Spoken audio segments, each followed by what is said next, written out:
Trucking Along with Kearsey. That's me, your positive voice in trucking. I got a few questions about what happens when rookie drivers have accidents. And yes, the only experience I have is with Prime, so I'm going to explain to you the experiences that I've seen from different people. Because I think that when you're new and you're coming in, you're afraid of accidents. You're afraid of repercussions. You think, oh my God, I'm going to get fired and all this stuff. So we're going to talk about that tonight, okay? And then you guys can tell me about the mistakes you made. Hi, guys. So we got Dennis and James and This Dysfunctional Life. If you guys have not subscribed to them, go over that channel. Go hit the likes. Go hit subscribe. They are so cool. She just did her first live feed tonight. Woohoo! And it's pretty cool. And you know what's funny? There's a lot of women in there too. The trucker table showed up and he was like, yo, is this only women? So it's funny, like, when I hear that women are supposed to be not interested in trucking or, you know, sort of told that we should be afraid to enter trucking. It's too hard for us. And there's all these women in there. It's funny. BOC, how you doing? Accidents are for nerds. You know, I was really impressed. He knew the word pretentious. I told him to make up a playlist because it helped me get subscribers. And what does he do? He calls me pretentious. I'm impressed you knew that word, though. But any of you guys that are looking into becoming an owner-operator, go check out BOC Enterprises because he's actually putting up real numbers and all his stats. And I think that's really important to put that kind of information out there for people, because just telling people, oh, I'm going to make, $400,000 a year or whatever, that's not proof. I'm one of those proof people, and I want to see the numbers. Hey, James Green, I'm so glad you came in here. And Mark Webb. Some of the people, James wasn't getting notifications, and it even told him my content was for children. I try to be G-rated, but, sorry, kick the curb, kids. We don't want you here.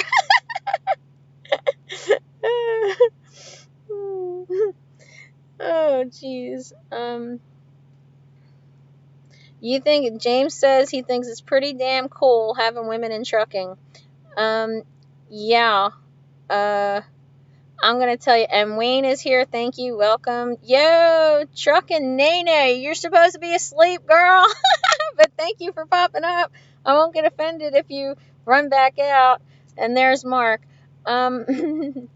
It's funny because I've been trying to walk around the truck stops now with my camera, and I'll just walk up to guys and say, because they're usually asking me, what are you doing with the camera? You making a documentary? Yeah, I am. I want to know what guys think of women in trucking. And tonight, I did an interview with a guy who has been driving for years and years, and he was talking about how he really respects women in flatbed. He's a flatbedder. So, that's a hard job to begin with, but then when they have women do it, they're like, yo, go girl. So I don't believe all this crap about, trucking's so hard for women. And, Trucker Nene is your second favorite Prime driver? That's mean. Who's your first? But, yeah, I got a lot of questions about accidents. And at Prime, when I first came in, one of my trainers told me, well, if you have a rollover, if you jackknife, if you wind up using the runaway ramps coming off the mountains, it's an automatic termination. And that can be scary when you're new. You think you're going to go down the hill and maybe smoke your brakes or lose control, and you're new. There's a lot of things that happen out here.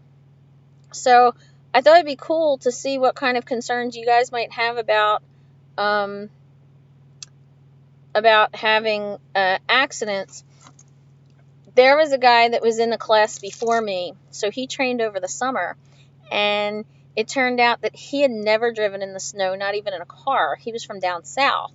So when he wound up jackknifing in the wintertime, Prime didn't just turn around and terminate him.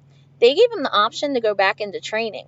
So he and his original TNT trainer got along so well that Prime just said, hey, we're going to put you guys back together. And both of them thought that was cool. he drove the rest of the winter out with that trainer. And then after winter, he upgraded. So the next winter, he had a lot more confidence. Plus, he had a lot more experience behind him by that time. And, it wasn't an automatic termination.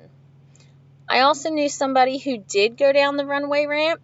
And then when he used it, Prime turned around and says, it's true that you were losing control going downhill.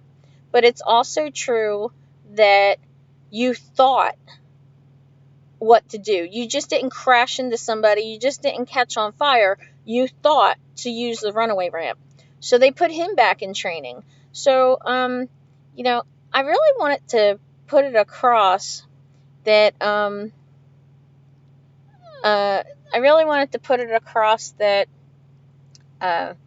you do have second chances. And for the most part, the new drivers, their accidents aren't usually like moving violation on the highway type of stuff. It's usually backing or pulling out of parking spaces and not turning wide enough. They're not usually flying down the highway at 50, 60, 70 miles per hour. They're usually not getting out the look. They're usually gaining their judgment when it comes to turning and things like that. All right, BOC, I'm offended now because I'm not even on your list. Hey. But, hi, Zero. Thanks for stopping in. Oh, wait, that wasn't even BOC. That was Dennis. I still want to be on somebody's list. Somebody put me on a list, please. You fear the ramps on the mountains? I don't want to encounter any of those. Well, yeah, especially the ones in, like, Parley's Canyon out near Salt Lake City. That makes no sense to me because the runaway ramp is on the other side of the road. So the trucks are down here coming, and the people are flying past you at 75 miles per hour.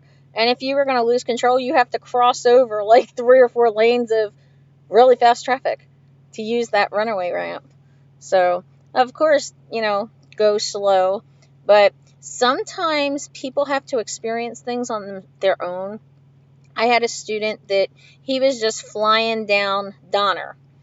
And it's a 55 zone. He was doing 65. When I kind of told him, you need to slow down, he couldn't downshift fast enough in the manual. And we were coming up on the 50 mile per hour curve. And he really got mad at me because I got on him about that like the next week. And he was just about to upgrade. Well, 2 weeks after he upgraded, went solo, he wound up going down Cabbage and smoked his brakes. And then he wound up emailing me and telling me, I'm really sorry I was upset, and now I understand why you were all over me. So, sometimes you just need for people to learn on their own. There's certain things you just can't teach. Chad Rich is above bags in my book. Oh my gosh. We're going to have some kind of an award ceremony or something for prime YouTube drivers.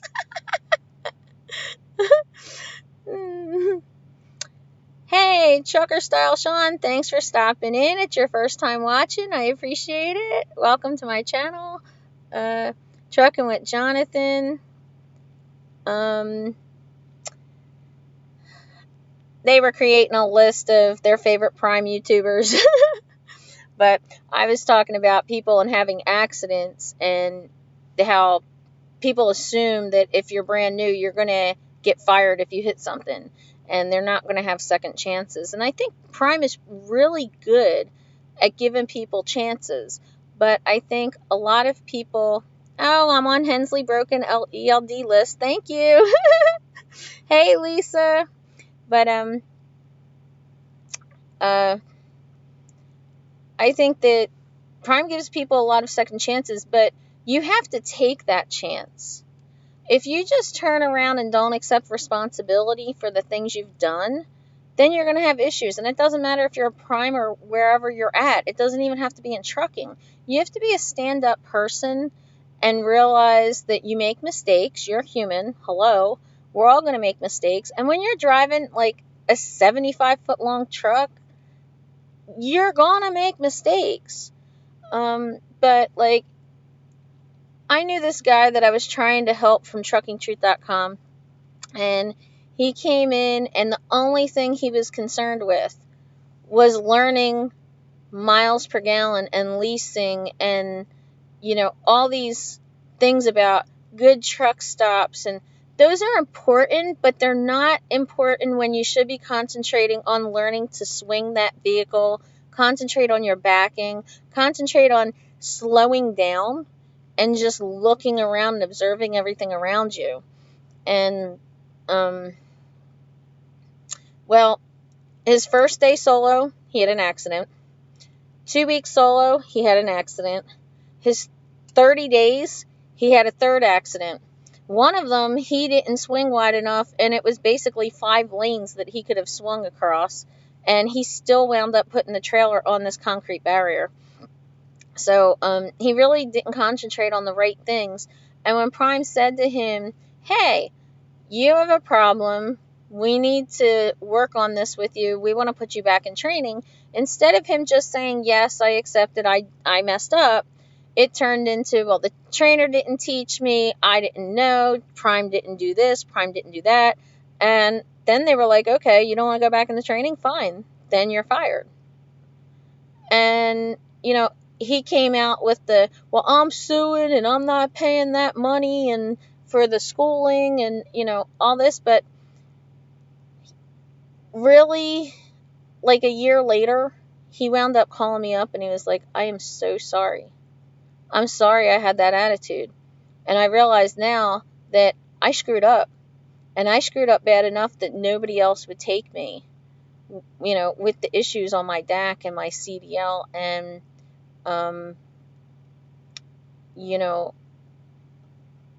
you have to have a certain attitude. You have to have a little bit of gratitude and a little bit of humility, or things aren't going to work for you out here. And Lisa D Vlogs, people that like vlogs, go check her out. Everybody knows Nene, Trucker Nene. Lockout Men, hey, how you doing? I don't think that you've been on my feed before. I did email you, so I don't know if you got that. I'm on my way home this weekend. Lockout Man does a podcast, and he was interviewing different drivers, so he asked to interview me. So, yes, absolutely. I love to talk. I'll talk about anything. Pick a topic. Life Adventures in Keto. That's another channel. A lot of you truckers are really into keto right now. There are quite a few keto channels that wound up on my channel. So if you wind up, checking out some of those, that would be really cool. And I was telling them that if they produce, recipes that we could do on the truck, and things like make shopping lists for Walmart, because Walmart's the easiest for truckers to be able to go shop, that you guys might be able to find some good information on those channels. James Green says, I learned that taking my time got me there faster than constantly rushing. Slow down and steady wins the race. That's absolutely right. And bye, Dennis. Thank you. Oh, yeah, I'm number 2. Well, I'll tie for number 2 place. I'll accept that. I appreciate that. But, anyway, going slow. When you're backing up, you have to go slow. And some of the problems that people have is that they rush into the customer and they don't even take the time to look around. I find that that's a really big issue with rookies. So if you know where you're going, whether it be a truck stop you've never been to before so you don't know the layout, or it be a customer, go on Google Maps, go for the satellite view, so that you know the layout. You can see how much swing room do I have, what angle can I pull up, go forward, is it easier if I back up in a straight line, or do I have to swing around? I did a backing tips video that some of you might want to look at that talks about lining up in the door. So, are there any accidents that any of you guys had that you guys might want to talk about? I'd appreciate it. Hey Jeff, how you doing? Thanks for coming by. The rush seems to always Zero says the rush seems to always get people in trouble. Why rush? Take your time and get better. Yeah, my biggest problem was backing, and I was really scared. I really didn't grasp this concept at all. And there were a few times that I would just be in the middle of the aisle and somebody would be flying around me or blowing his horn or whatever, and I'd just pull my brakes and close my curtains and jump in the back. And I'd be in the middle of the aisle. And the guy would come knocking on my door. What the hell are you doing? Well, you didn't give me room or time to back up, so I'm going to park right here. Well, I'm calling a tow truck. Go ahead. Good luck with that. It's going to take at least an hour for the tow truck to come, and it's not going to help you get to bed. So you can back up for 5 or 10 more minutes and give me time, or you can wait for that hour for that tow truck. But sometimes you just have to be like that out here. Mark says, I know a driver who had 2 rollovers. Currently drives for UPS, hourly union overtime. Yeah, I believe it. Dave Lamont, thanks for stopping in. It's good to see you. Mark, rollovers people say are the kiss of death, but again, I know somebody who rolled over at Prime and they put them back in training. And when you have accidents and scrapes and critical events, I did a critical events video. When you have these things in training, they add miles to your training time. It's not just like, here's one accident, here's one scrape, and now we're going to fire you and kick you to the curb, which I think is really fair. So, No Hippie did a video recently about be careful who you get information from.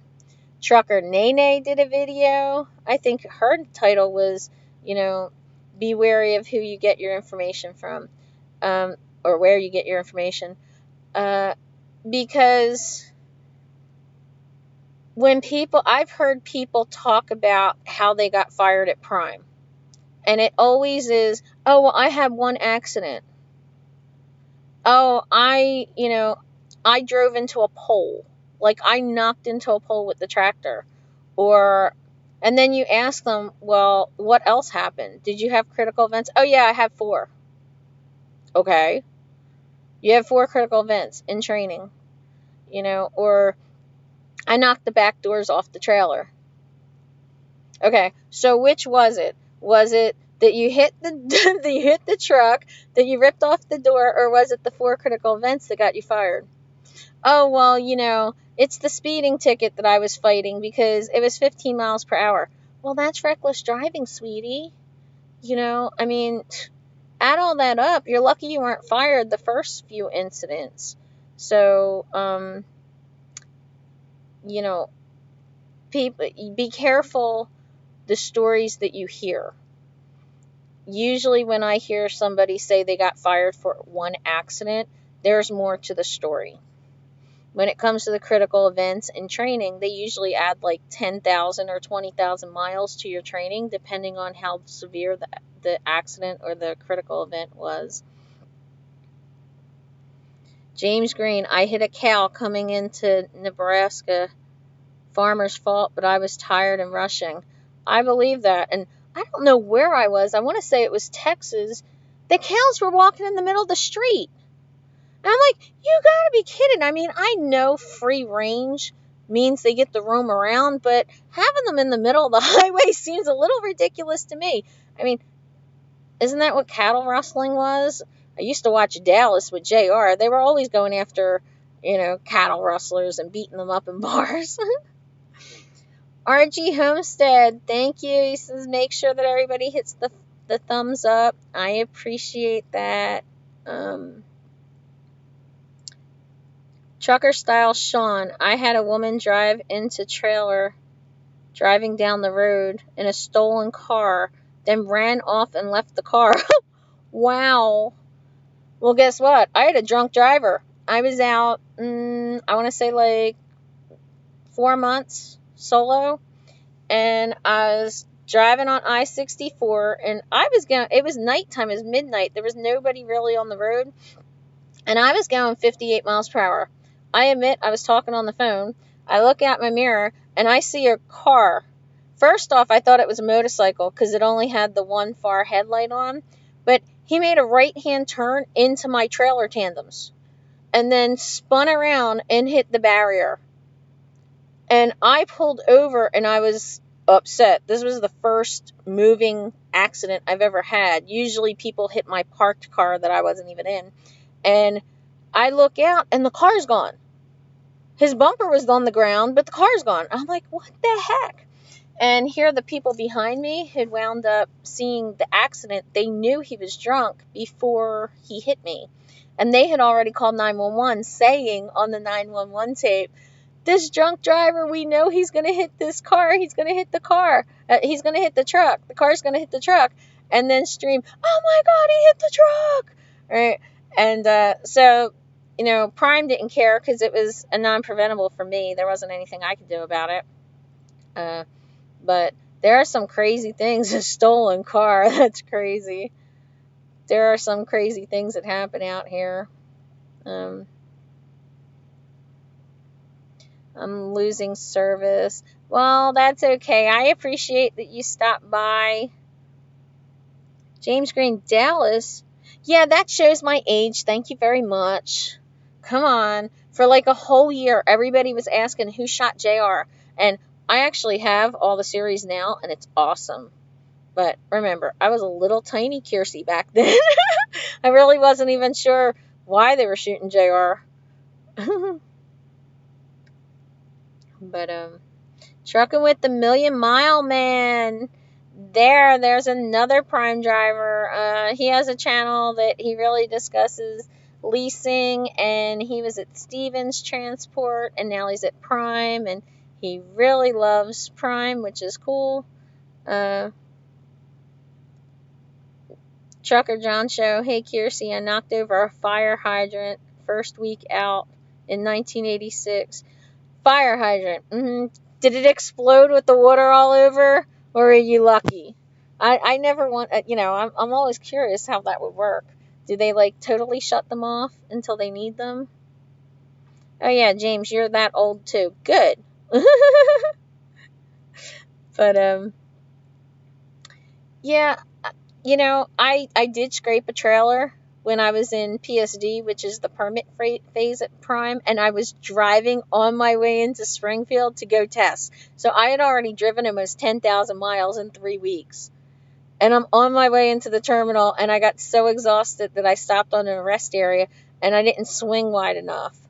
And I was crying. I'm a crier, I'll admit it. I'm a tough cookie, but I cry when I'm upset. And I was like, it was 3 or 4 o'clock in the morning. I climbed into the trainer's sleeper, and I was crying. I called my brother, and and he's like, look, if they send you home, they send you home. At least you tried. Most people don't even get that far, which is true. So I I wound up calming down, and my trainer told me, hey, look, you'd be surprised at what people do. One of his students put it in reverse and just like hit the floor pedal and wound up going in reverse and ran over a fence. When you're the trainer and you're outside trying to teach somebody backing and they decide to run over a fence, what do you do? I should have asked him. He was a lease op. I'd love to know what happened with that bill. Did Prime make him pay for the fence? I wonder. I don't know. Geez, look. Miami. That reminds me of Miami Vice. Love Dallas, Fantasy Island, and Knots Landing. Oh my God, Fantasy Island. What was that guy's name? Mr. Rourke. Wasn't it Ricardo Montalban? He was hot even though he was old. I was a little kid. Yeah, tattoo, the plane. Jenny Min, hello. I'm going to be a rookie soon. Oh, thank you for info from Jersey. You live in Jersey? Where? Because I'm off of exit 3, like near Philly. And for you people not from Jersey, that's the turnpike. You know, like in Michigan, you go like this with the hand and you say, yeah, I'm from here. Well, in Jersey, we go, yeah, we're from exit 8, from exit 7, whatever. So, Jenny, where are you going? Are you going to a local school or did you choose a company?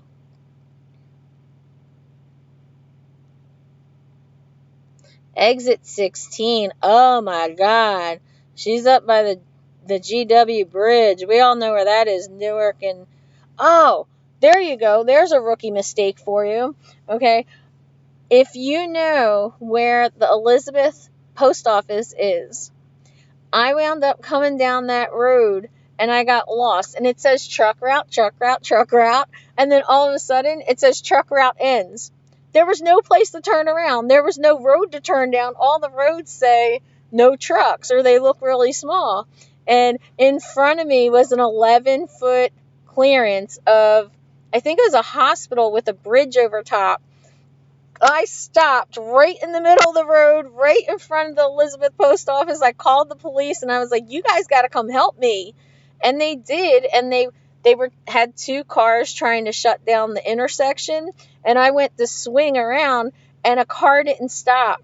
And he almost ran over the cop and the cop punched the hood and was like, what are you doing? And I was like, oh my God, should I keep going? What should I do? And, believe it or not, that same night, I almost called the cops again. I got lost again. There's a Anheuser-Busch brewery up there. Every time I go there, I get lost coming back. Jeffro, how you doing? Jenny Min's going February 3rd. Where? Are you coming to Prime? Banging Gears. Hi. Happy New Year to you too. Lisa D Vlogs, Michigan. Yeah, I just came from Michigan. I was up near Grand Rapids where Claude lives. If you know Claude, Drones with Claude, I think it's called. Or now he has it Drone and Tech with Claude. I think that's what it is. But any of you truckers that are into any kind of drones, he's a good guy to go and check out. He knows a lot about drones. He has a lot of good info. Jeffro's trying to get the Prime. Prime is a process for sure. Well, unfortunately, it's going to be a process no matter where you go. They have to make sure that you're safe. They have to make sure that you're, that you're going to commit. People think it's about the money, the whole, oh, well, we want them to commit for a year. It's really making a commitment to the lifestyle and making a commitment to learn. And so many people quit before they even finish training that they never get to really know the lifestyle. And as you go, it gets easier and easier. And now, this is the easiest job I've ever had. Seriously. I have so much freedom. I get to do what I want. I go home when I want. I'm going home. This is my load home. So, and I don't know if you guys are watching. I was home Christmas and I came back out New Year's. So I've been on the road for like 3 weeks basically. And I'll go back home for a few days and then be out for a couple weeks and wind up in Springfield to go pick up my boyfriend Gary. Hi, Gary, if you're watching. He better be watching, or at least I'll watch later. Jeffro's from Michigan originally. Lisa lives about an hour north of Detroit.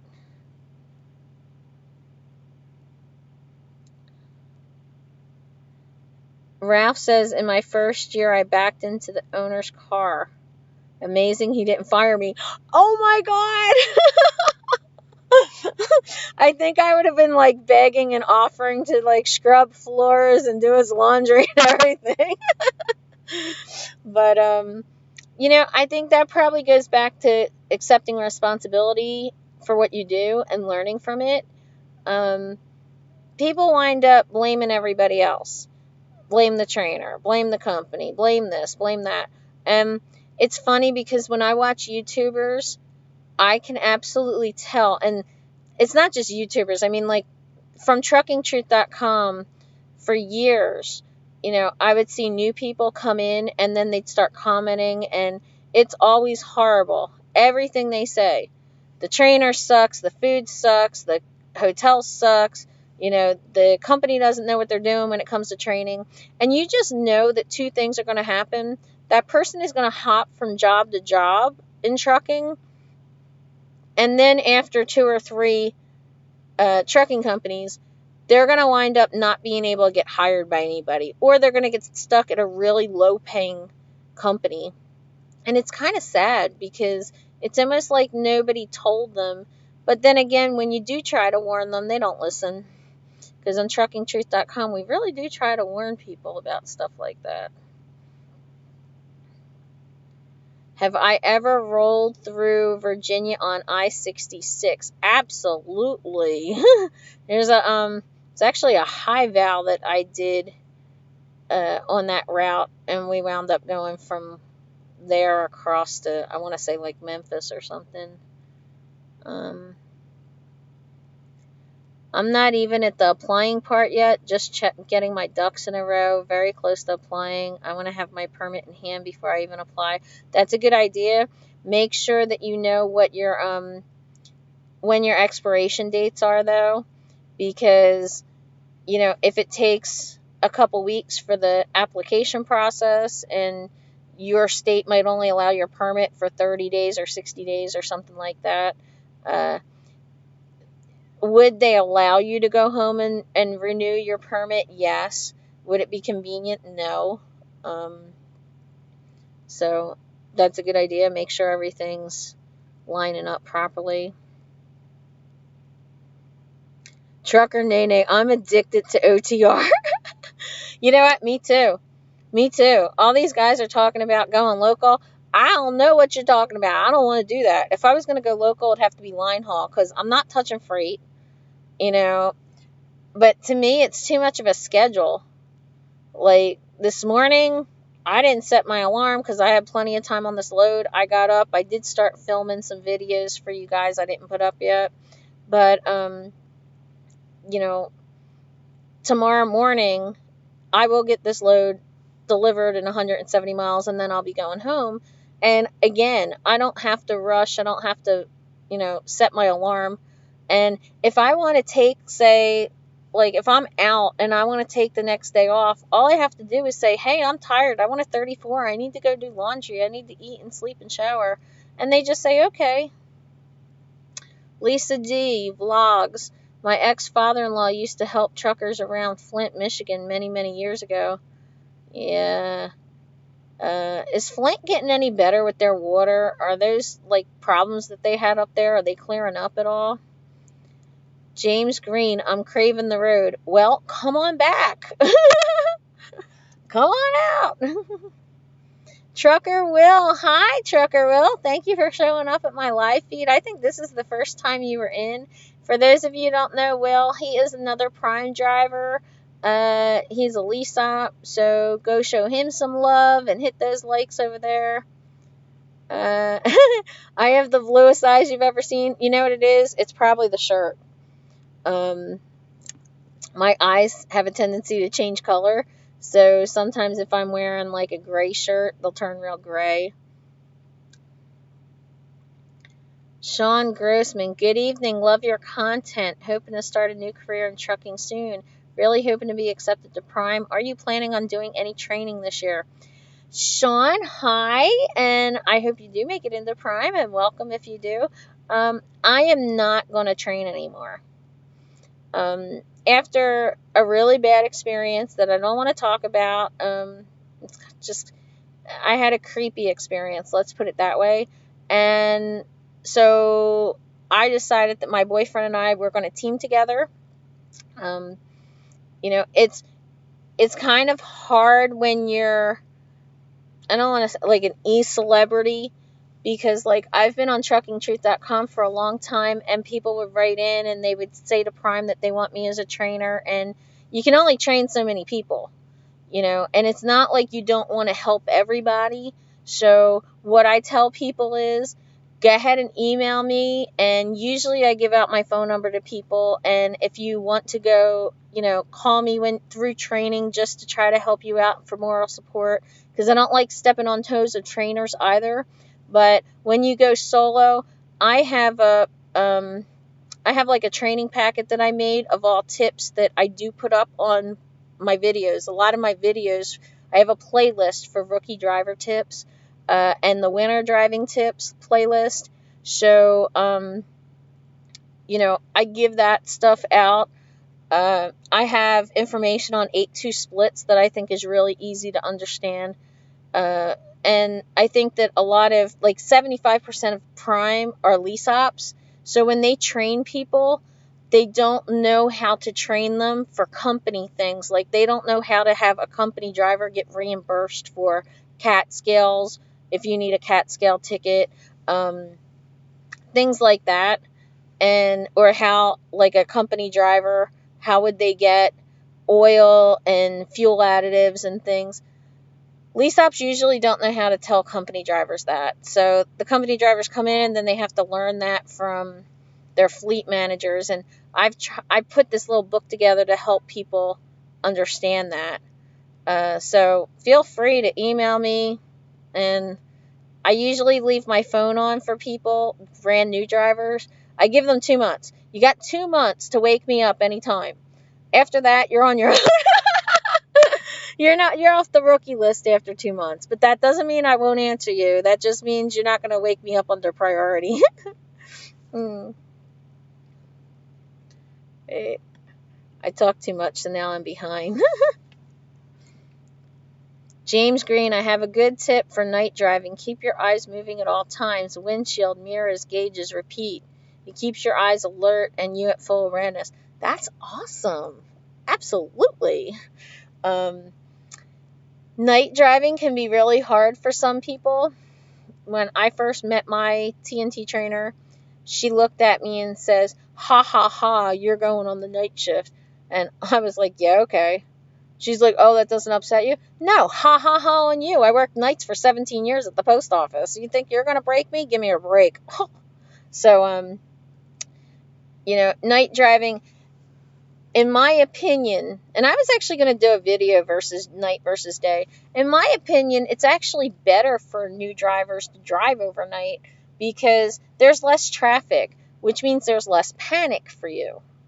And if you miss a turn, you can put your hazards up and back up slowly, and it's not going to be like, some horrible, horrific thing with all this traffic. You can also put your hazards on and drive slowly to try to find that turn that you're about to make. So you have a lot more calmness, let's put it that way, in your driving while you're learning things like turning and backing and stuff like that. Driving at night also allows you to park early in the day, which means that you have easier backing and parking during the day. So there are some really good tips, good things that can occur with night driving if you could get past the stamina thing. Even today, when I drive overnight the whole night, I'll drive like maybe 250, 300 miles, and I'll start to get tired, so I'll pull into a rest area and just go take a nap for 2 hours. And then I get back up, and then I drive. And I can do it. And if I have to, then I can do an 8 in the sleeper later to try to make up that time rather than being it just useless time. But night driving could be really good for new people. I don't agree when trainers just stick people on nights and then don't have them alternate. I don't think that teaming in itself is an accurate portrayal of what trucking is. You get so much freedom when you're driving. You get so much freedom. So, Um, Southern Grana joined my channel within the last day or two. Well, thank you. I appreciate that. Um, Billy Rains, what's up with all these prime losers in here? Let's see. Billy, how you doing? Um, okay, something just happened to my feed. Uh-oh. Can you guys still see me? Because something happened and I don't know what.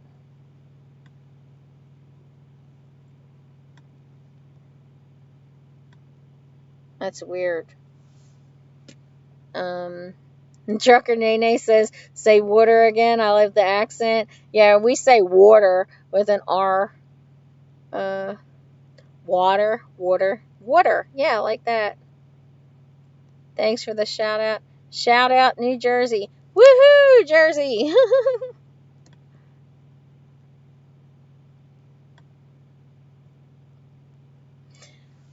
Billy Rains, nothing changed on our end. You know what, Billy, for those of you who don't know, Billy wound up having an accident. He slipped coming out of his truck and broke a few ribs. So, that is a good idea to, make sure. It's just a good reminder. I don't mean it's a good idea. It's a good reminder to make sure you're always using those 3 points of contact, which I'm sure he did. But our steps get really slippery, especially in the wintertime. It's raining, it's sleeting, and all that. It's probably a really good idea to get, like, those mop heads that are plasticky and wrap them around, sort of like that indoor outdoor carpet stuff, to just give us all a little bit more slip resistance. I think that's something that I should probably do. I haven't done that on this truck because this one's, like, fairly new. But so, Billy, are you doing well? You came home from the hospital. How do you feel? And what's CFI? How are they treating you as far as the workman's comp and everything? Hey, Luke, how you doing? Thanks for stopping in. I'm on my way home. Woohoo! Uh, William Harrington, hello. Nomadic life. Great tip if you get sleepy but need a safe place to stop. Have a snack nearby. Eating wakes you up. That's true. Um, Cold water has a tendency to wake me up too. And a lot of people don't want to do it, but pulling into way stations and taking a nap for a little while, or just getting out of the truck and walking around, it can do wonders. 6 ribs. Wow. Wow. So Billy Rains broke 6 ribs and had air outside of his lungs. I'm sorry. I hope you're doing okay. I mean, I hope you heal quickly. At least you're online, so apparently you're okay. But, I really appreciate all the content that you do, man. Billy is from CFI. He runs Dry Van. So he does a lot of good content. He was training for CFI when he got hurt. And his trainee, I believe, it was, he helped him. He called 911 and put a blanket over top of him and directed the ambulance over to him. So, Nomadic Life, great content, Kearsey. Just found you a few days ago. Well, welcome. Thank you. And if you ever need any questions answered, then make sure you either comment or email me. If there's any kind of content that you want, let me know. I try to touch on a lot of different subjects, and it seems that different people like different things. Some people like the live shows. Some people, they just want the information videos. Other people want the vlog type of stuff. So I'm going to try to keep mixing it up as much as possible. You might see things out of order because I have a tendency to just record a whole bunch of stuff if I'm sitting at a customer or I have extra time on a load, and then I spread them out. So somebody said to me, "Oh, you're in Texas." No, that was actually 2 weeks ago. But, oh well. Billy Rain says, CFI's treating me great. They've really taken care of me so far. That is freaking awesome. See, that's the kind of stuff that we need to hear, because there's so much negativity out on YouTube about, this company sucks and this one's bad. And then Trucker Nene did a video recently about, I think it was called, Do You Feel Catfished into Trucking? Because some people just, in my opinion, this is all disclaimer, my opinion, this is not her saying this is me saying it. I think some people just try to push their own company for referral money. And yeah, okay, I'll take your money if you're willing to give me the referral. But if you came to me and said, hey, I'm looking for this type of company, I'm not going to try to convince you to come to Prime if that's not within your parameters. Everybody has to find something out here that's right for them. And don't let other people influence you into doing things that you don't want to do. And both No Hippie and Nene both talked about, getting your right information from the right people. Dirty Broke is in the house. Woohoo! If you guys don't know Dirty Broke, go click on him. Go hit like and subscribe. He is a local fuel tanker driver, and I didn't know this until a recent video, but he's coming up on 30 years of driving. He's now a company driver. He did own trucks. He did own a fleet. So you might want to go check him out, and he will answer any of your questions. He replies to every comment. He's also really into fitness for a trucker, so he has a lot of different experience and advice that he could give you. Billy Rains, personal question. I heard your boyfriend is trucking with Jonathan on YouTube. Is that true? No, it's not. Sorry. I talk to Jonathan on the phone quite a bit. He's a really nice guy. My husband, ugh, he'll kill me when he sees it. My boyfriend's name is Gary. He's a Prime driver, and we're going to be teaming together. And I know that you're just trying to, get Jonathan started. I don't know if he's in here still. I think I saw him earlier. Snorlord's in the house. Thank you very much, Snorlord. If you don't know him, which I'm sure you do, go click on him. He's got good content, and he's another one that in his chats and stuff, he'll answer every question you have. One night I just sat here asking him a ton of questions about owning a truck and brokers and everything. I must have annoyed him. In the end, he was like, well, I was only expecting to be on here for 40 minutes or so, but it's been an hour and a half. And it's like, yeah, this Jersey girl doesn't shut up. But he was really nice. He didn't say that. I need to go. James, thank you so much. Be safe, everybody. Take your time. Your life isn't worth that freight. You are so right. Thank you, James. You have a good night, and you be safe. Jennyman says, I'm going to team drive with my husband. He's a truck driver, and he strongly recommends to drive truck. We are planning to be out on the road for a few years. Good idea to team drive. Well, if you like your husband, yeah. You have to have a certain kind of relationship to do it, because you're basically living in a bathroom. Do you want to know if you can live together? Go live in your bathroom for a few days together. Put up a cot in your bathroom and say, okay, can we live in this space? That sounds a little ridiculous, but you're really on top of each other all the time, and you're going to get on each other's nerves, and, you're going to pull that curtain closed, and you're going to scream and yell, and I know that. I know it's coming. I felt like that with students, so being involved with somebody is going to be worse. Mm-hmm. Jay Ryder, his ex-wife got 60 grand. Whose ex-wife?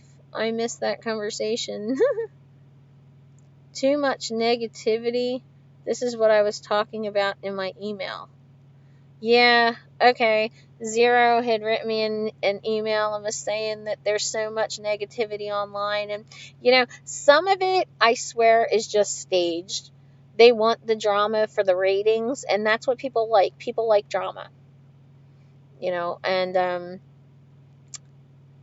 uh, Freudian slip. Yeah, married already. You know what? It almost feels like it. Like, we've known each other a little less than a year, but we just get along so much. And unfortunately, over the road relationships, to stay together, you have to move in together. And like when I came out on the road, that was the one question that guys kept asking me. Do you want a team? Do you want a team? No, if I wanted the team, I'd be teaming. Hello. And there was this guy, I was a pilot, and this guy comes walking up to me and he's like, you drive for Prime? I'm like, yes, that logo across the whole truck proves it. And he's like, well, I'm looking for a teammate. Like, okay, well, do you drive for Prime? Who do you drive for? He's like, no, I drive for blah, blah, blah. I'm like, then go ask blah, blah, blah. Because if I was going to team, I'd find somebody at Prime. Why would I go pick out some other company that I don't know? And I don't even know your name. Why would I come team with you? William Harrington, between you and Crazy Bags, I'm coming to Prime, hopefully in April. Thanks for the video. Well, thank you. Mwah. I appreciate that. Like I said, make sure that you ask me any questions. I'm willing to help. I don't care. Billy Rains, Snorlords has the best beard in YouTube trucking. Oh, there are so many bearded truckers. Let's see. We got Anthony Blackbeard, Red Monkey. You got Wildbeard. I was on the phone with Wildbeard Trucking today. If you guys don't know him, go check him out because he was originally going to be a pastor. He sounds like a pastor, I think. He's real laid back and Southern gentleman type of draw, and a really kind-hearted person. He and I were on the phone for a couple hours today, just talking about our different companies and the pros and cons. And every company has pros and cons. It's not being disrespectful or bashing a company to admit how they can improve. It's, again, back to attitude. I can sit here and say one of the cons, I think, is that Prime doesn't have enough local or dedicated routes, and the ones they do are not advertised to us well enough. That's not bashing. That's the honest to God truth. However, I have actually talked to people in Prime's management about trying to let us know and putting up some kind of like a display, a website or something, to let us know about these different accounts. Recently, maybe a few months ago, I found out that there's a dedicated account, a day job, a local job, like within 20 miles of my house. And even though I might not want that right now, I do have an elderly mother, so I might need something like that, and I would like to know about it. I think Prime needs to work on that communication a little bit more. But pretty much, Prime has a driver advisory board that I think Nene's on, Trucker Nene's on, and we get to voice our opinions a lot. We have a driver advisory board that meets with management. They have safety meetings every week that meets with management, and you could just, do it through your phone. You could go to the terminal and sit in the meeting. It's really cool. As soon as they start into the drama, I just click off their video. Yeah, no drama with BOC Trucking.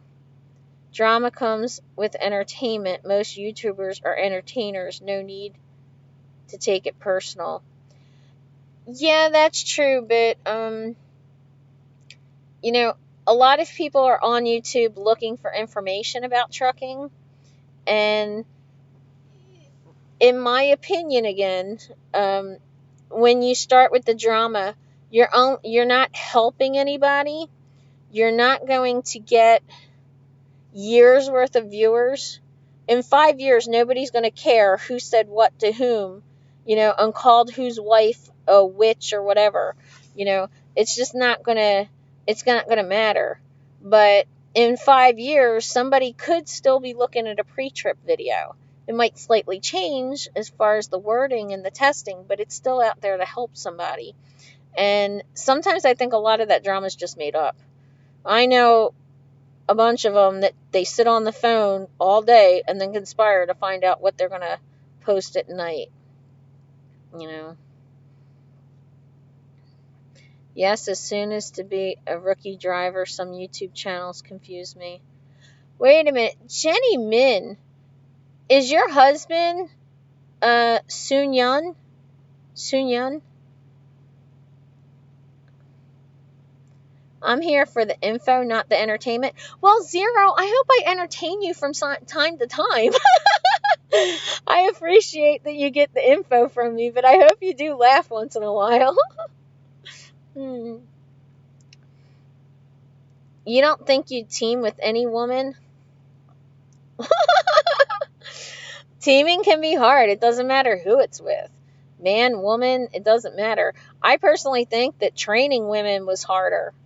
Women have attitudes. Two women get into an argument, they are never talking for the rest of their lives. They don't want their friends talking. They don't want friends of friends talking. That's it. Two guys get into an argument, and it's F you, your mother, whatever. And then 20 minutes later, hey, let's go get a beer. Let's go watch a football game. So, and being the same sex, you can't even go into, or same gender, whatever political word people want to use today, you can't go into the bathroom and get away from that person. So, if it's a man and a woman on the truck and you just want to get away, you can go into the restroom and get away from them. But I had a woman trainee that sort of drove me nuts because I felt like she was on top of me all the time. Like, we just couldn't get away from each other. Like, I'd be in the bathroom trying to talk on the phone just to get away, and then she'd follow me into the bathroom and want to have conversations. Like, I've been stuck with you 24 hours, lady. Leave me alone.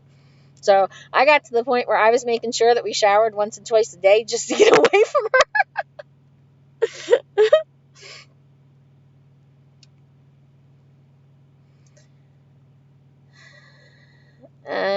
Jeffro says the things I've been hearing about the training process. You're going to find really good trainees and really bad ones. Trainers and really bad ones. And people don't realize that you can learn from a bad trainer. I did a video about this where one of the trainees called me up and says, I have a horrible trainer. He's already been late. He oversleeps. He was backing in and didn't go, and he hit a mirror on another truck, and I had to fill out an accident report, and he's not given enough following distance. And he went on and on and on with all these things, and I said, okay, now tell me what you learned. And he's like, what do you mean? I didn't learn anything. I just told you how horrible this guy was. And I was like, no, you learned how to fill out an accident report, and it wasn't even your accident. So now you know how to do that. You learned that you have to get up early, and you have to be on time, and you have to leave extra early. You learned to make sure the reefer was full before you went into the customer, so that they don't turn you away. There was a whole list of things. And afterwards he went, wow.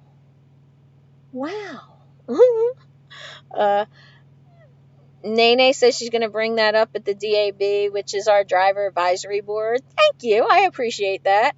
There are a bunch of things that I put in DAB, so we'll see. How old's my mom? My mom? My mom's 81 years old. What do you think about load choice? You mean the test thing that they're doing for the drivers, for the lease ops? Trucker will?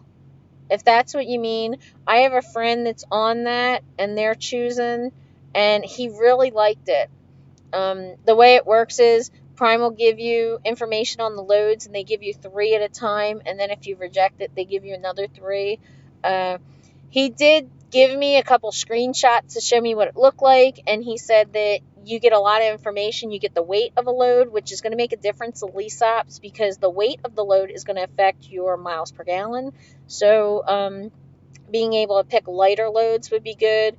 Having a choice to go through mountains or not is going to affect your miles per gallon.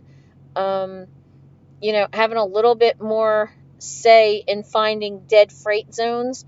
Don't go into dead freight zones. Make sure that you don't have to deadhead out. Oh, okay. Jenny Min is married to Young Soo. Okay. Sung Soo. I'm sorry. Yeah, he popped into one of my videos and said that you guys lived in Jersey, and then I don't think I saw him again. So tell him I said hi. And I do have a spouse teaming video. If you look under my playlist, I believe it's there under rookie teams. Jonathan P says he teams with his wife. Do you guys get along? What do you do when you're fighting and the truck has to keep moving? Do you just say, okay, I'm going to have a timeout and we need to get past this? Because you can't fight while one person's driving. That's too much of a distraction. And good truckers, we're all alpha people. We all have to be in control. I would imagine that it would work better if one was an alpha and one was a beta, and then that way the one person kind of deferred to the other one. One of my students, I swear, she would have made a great sidekick. She couldn't make a decision, but she could drive safely and she could back safely. She just couldn't make a decision. I know she was never going to be able to go solo. She eventually decided she didn't want to drive over the road tractor trailer.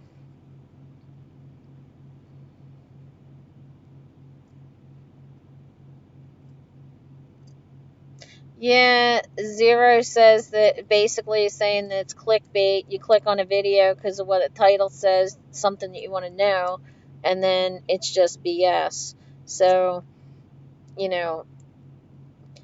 I I do like going in and I kind of watch all the drama places, and I admit, I comment just to get my channel seen, and I'm kind of shocked that all the drama people, they're really nice to me, so I'm going to be really nice to them. Jenny Min says he recommended that you watch my video for the trucking tips. Oh, thank you. I appreciate that. I do actually have a playlist for women. And one video is about personal safety, and one is about sexual harassment, and one is about funny, stupid things that guys say on the road. So some of them will make you laugh. Billy Rains, I definitely wouldn't train a woman. Yeah. Well, Dirty Broke says women are easier to train. I get that a lot. I get that a lot from men. Women usually say women are harder to train, and men say that they're easier to train. And okay, Nene, thanks for stopping by. I appreciate it. You go to bed. Fleet managers have told me that they think women are safer and they're usually calmer. They're harder to get mad, so they compromise more and they can communicate better. A lot of guys are just real quiet, and they don't express themselves in a more calm way. They're more demanding, I guess. So you call up your fleet manager, oh, I'm not doing this. Whereas a woman calls up and says, yo, what's the problem? What's up with this? Why do I have to do this? And it's easier for a fleet manager to deal with somebody like that than the demanding type. Finding the positive and negative. Yeah, every company's going to have positive and negatives. Every trainer is going to have positive and negatives. And I learned really early on, I had a really tough training session that I learned to distinguish. This one person does not reflect Prime. This one person does not reflect the company that I already know and love.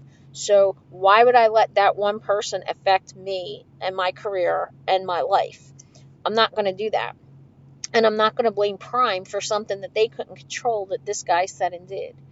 Uh, so you need a balance of everything in your life, and you need to learn from the negative things that happen to you and the accidents, and then you need to you know go forward and get past, because when you get stuck in your head in accidents and mistakes that you make, you have a tendency to make more accidents and mistakes.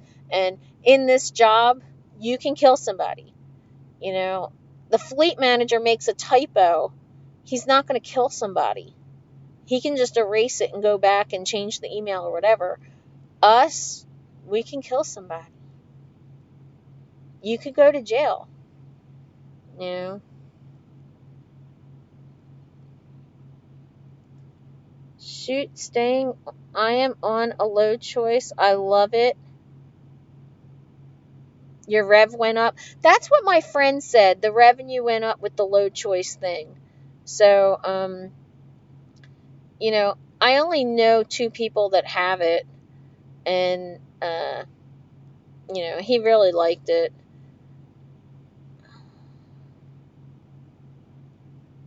He just ended his lease and is turning it in.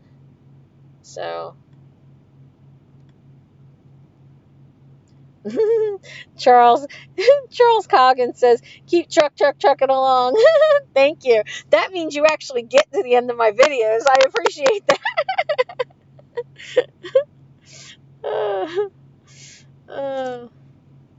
Jonathan P. Nah, I team with myself. Well, usually when I go into Denny's, and they'll ask me, or I go in to eat and sit down somewhere, and they'll be like, "Oh, are you alone?" Yeah, I'm alone because nobody likes me. I'm all by myself out here. So, I guess I won't be alone for very much longer. Uh, I don't know. Maybe you'll find one of us. No, I won't say that. That would be mean. But, you know, teaming is hard. It doesn't matter if it's with your spouse or your friend or your relative. There's going to be ups and downs. And, when you're sitting in the seat and somebody is across from you and starts telling you, like, picking on you and being a backseat driver, if you will, each one of those personalities wants control of that vehicle. That's hard. And it's going to be hard. When you're a trainer, it's really hard to give up control of your truck. It's really hard.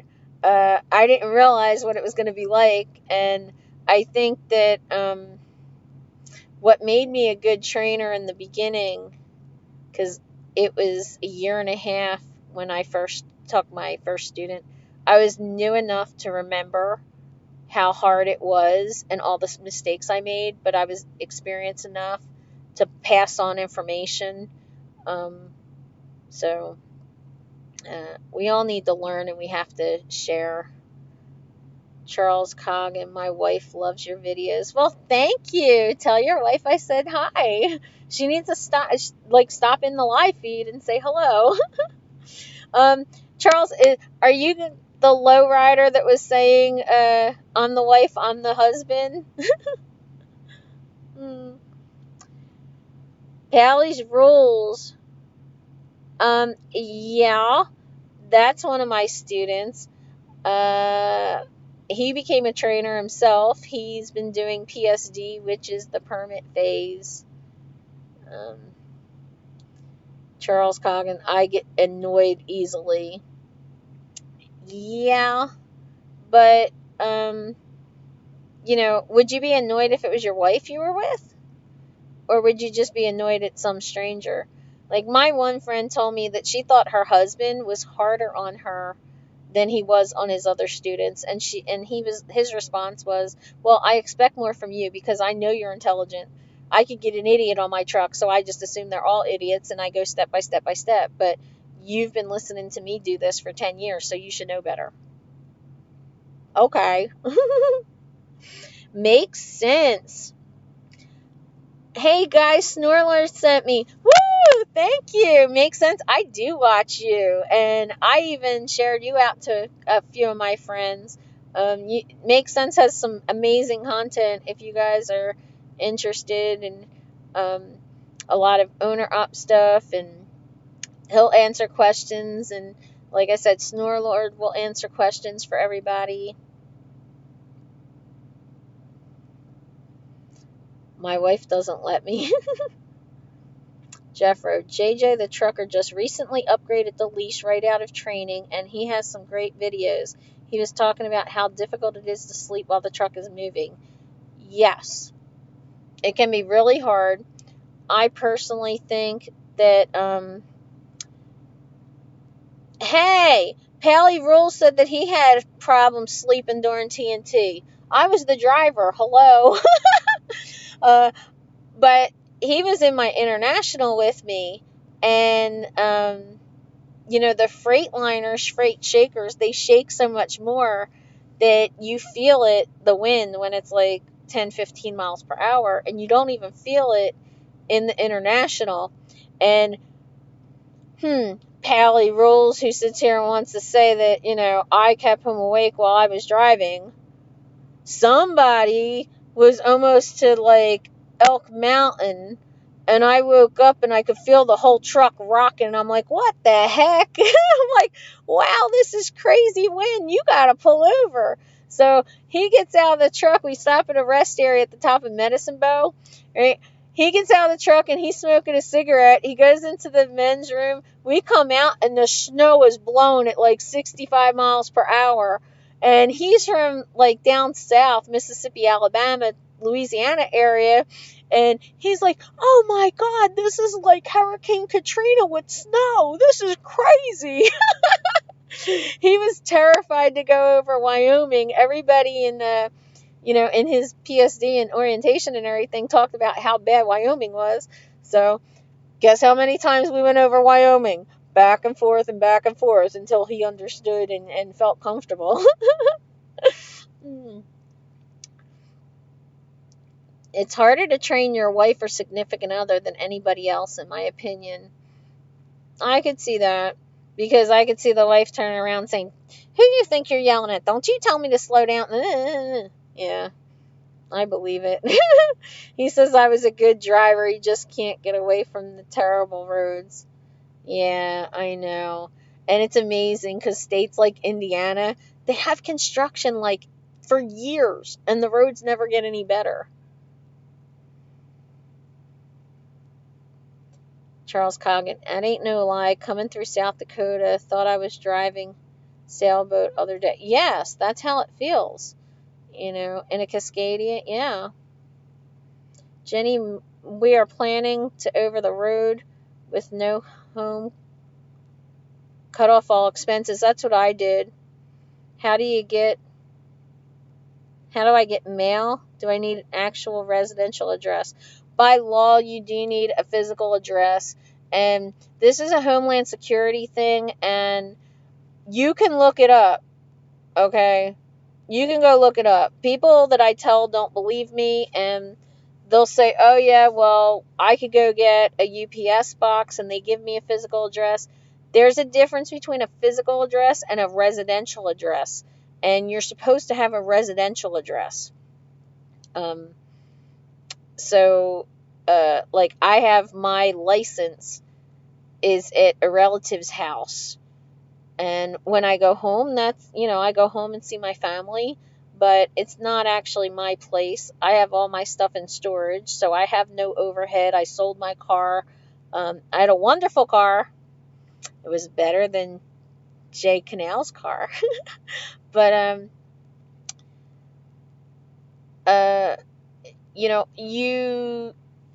you need to budget if you're trying to pay off debts. I did do a video about how I paid off $70,000 in debt in 2 years as a company driver.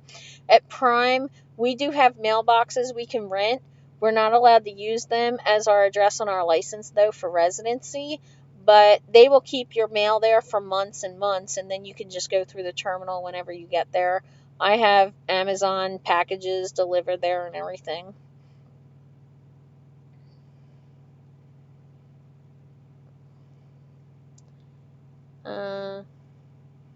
I'm back. had a phone call. What have I missed? I have no idea because because I have no problem talking. Being a woman, I probably rambled on so much I couldn't even tell you.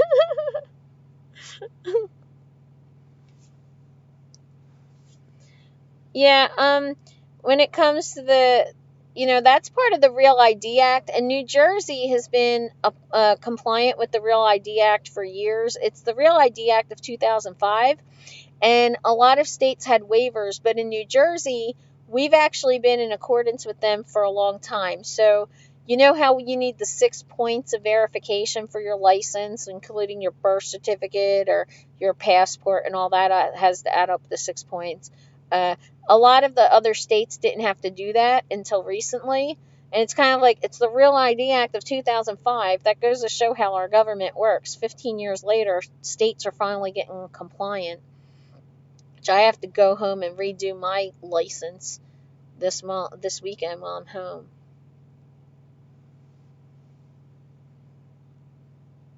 My Wisconsin CDL is a personal mailbox, and they look at it as just the street address and the box number. Okay? They can look at it that way, but if somebody comes back to you and says, "Where's your residential address?" Residence means you live there. Like, it's a physical building that has to have zoning as a residential building. You can't have something as a commercial building and list it as your residence. At least in New Jersey, that's how it is. It's it doesn't my thing doesn't say mailing address. It has residence and mailing address. And it used to say physical address. Now it says residence. There's a difference. Am I ever in Western Kentucky? Sweetie, I go all over, except New York City because I'm not doing that, and the brewery in Cincinnati because I'm not doing that, and I don't fuel at the Birmingham Pilot because it's dangerous and sucks and it's full of junkies and, pimps, and I'm not going there. Remove says, how far back into your motor vehicle record does Prime go? Most companies, including Prime, are going to go back. They're interested in 3 years. Okay. If you're a driver, they go back 10 years. Now, somebody that just applied, and he was in this room, and I don't see him anymore, he had said that he just applied to Prime.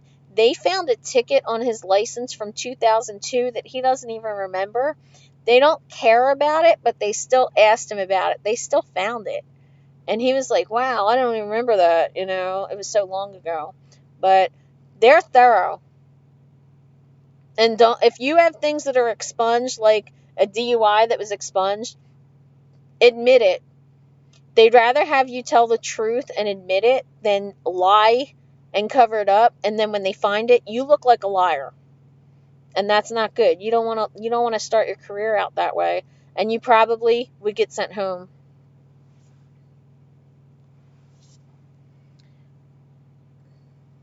It's like the government doesn't want you going rogue and just living on the road. It's more like the government has to prove who you are because of terrorism. And that's why they require a 3-year verifiable work history too. You got to remember, we're running these trucks that have been used as bombs. In 1993, the World Trade Center was attacked by a truck bomb. Okay, in I guess it was 95, Oklahoma City bombing happened. That was a truck bomb. In 83, 84, the Marines barracks were blown up in Beirut with a truck bomb. So when 9/11 happened, that was just one more thing that they had to worry about, was the idea of suicide bombers and truck bombs. And so look at some of these military bases. Think about this. A lot of our military bases are right off the interstate. You can see them. So I don't want some crazy nut job driving one of these trucks full of a bunch of weapons and driving into our military guys. Oh my God, I love veterans and I love military guys, and I don't want them hurt, especially not on our soil. I don't want them hurt at all. But it's terrible to think that it could happen on our soil. Okay, now I went on a rant, and I got to go back up. The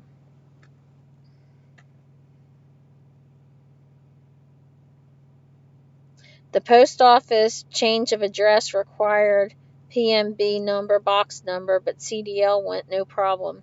Well, you're lucky. I had to tell them about reckless driving ticket from 18 years before, but I think they wanted me to be honest about it, not sure if they cared. That's probably true. And get this, one of my friends just recently quit Prime, went to Florida, thought she was going to go get a school bus job. She was going to go for training, moved her license to Florida, and then when she got there, they pulled up her record and they pulled up a reckless driving ticket from 24 years ago and told her in the state of Florida to drive a school bus, it has to be 25 years since your reckless driving incident. So she has to wait a whole nother year before she can go drive a school bus that she wants to. So guess where she's at now? She came right back to Prime. And she's going to stay the year and probably go do that. But, some of these companies, too, when you're job hopping, they have limits on the number of jobs that you can have in a certain amount of time. Like, they might say you can only have 2 jobs in 3 years or 2 jobs in 5 years. And people don't think about that. When they start job hopping, it doesn't look good. If you have plans to go local, go look through the company's requirements that you're interested in and see, like, okay, I want to go do fuel tanker. If Dirty Broke's still in here, maybe he can answer, are there job limitations on the number of years that you're allowed to apply at his company?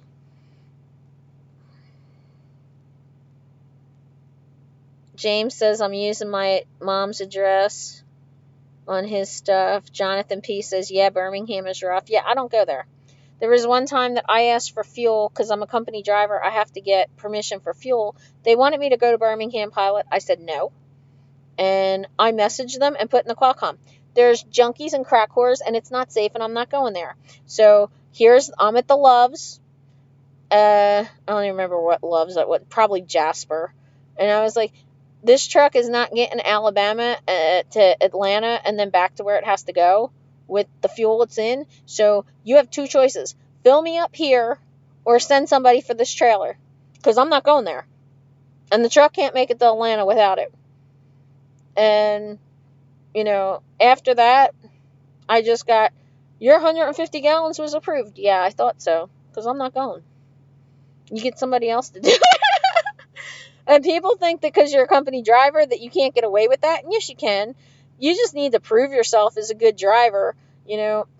My fleet manager, I once asked him, what do you want me to do if night dispatch or weekend tells me to do something that I don't think I should do? And Pally Rules, if he's in here, he has my fleet manager. And my fleet manager, Greedy One Kenobi, said, do whatever you think you need to do, and then I'll deal with it when I come in and I'll fix it. And that's the way a fleet manager should be. He also believes that, when you make drivers happy and you allow them the things that they need in their life, then, they're going to run harder, they're going to run better, they're going to be more cooperative with you. Bye, Mark. Thanks, and you stay safe, too. Dirty Broke. I just renewed my license with federal background check. My license says not real ID. Yeah, because different states are doing different things, and I think in Jersey you have to have a real ID. I guess I'll find out when I go. I'm going to have to go this weekend. Jonathan says, yeah, they go way back. Jeffro says, yeah, that makes sense about the terrorism. 9/11 changed everything. Yeah, keep in mind, too, I'm from Jersey, and I had friends that were up there. I had friends that we're close enough. I'm like, 70 miles away or something. So a lot of people from my area down South Jersey, outside of Philly, where Dirty Broke's from also, a lot of us had friends and relatives that would commute up to New York. So New Jersey was a lot more strict with a lot of these rules than some of the other states. It was a Ryder rental truck. What, for the 93 Trade Center bombing? Easy Pass violation ticket is moving violation. Easy Pass violation ticket. I have no idea.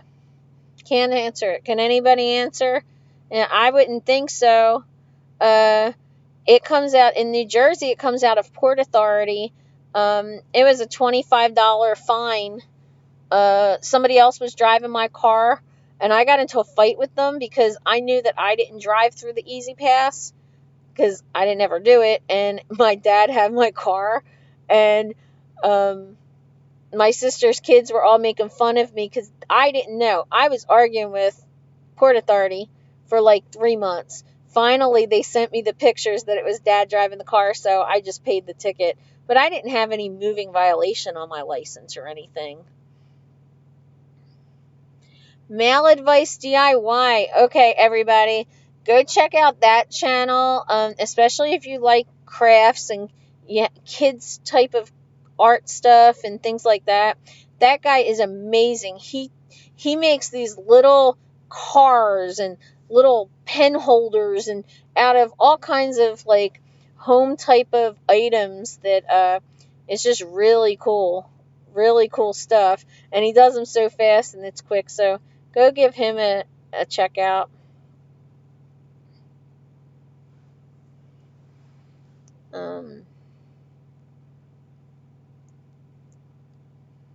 So even as a company driver, you decide where you drive and where not to. Yes and no. As a company driver, you get privileges based on your productivity. And once you put your year in and you're always on time, like I already have 4 years of on-time delivery. And I'm coming up on 4 years since my accident. I had an accident where I was turning into a fuel lane and I knocked the trailer tandems off. I've knocked one axle off the trailer. And, when you prove to your fleet manager that you're reliable, that you're safe, that you're going to take care of the equipment and go get it fixed, when you're just basically a turnkey operation for them, then you get what you want. And I'm not going to say that I can say to him, yo, I want to go to Florida, I want to go to Phoenix. I do that if I'm in the terminal. He'll say to me, where do you want to go? It's not as easy for him to do that while I'm out on the road, though.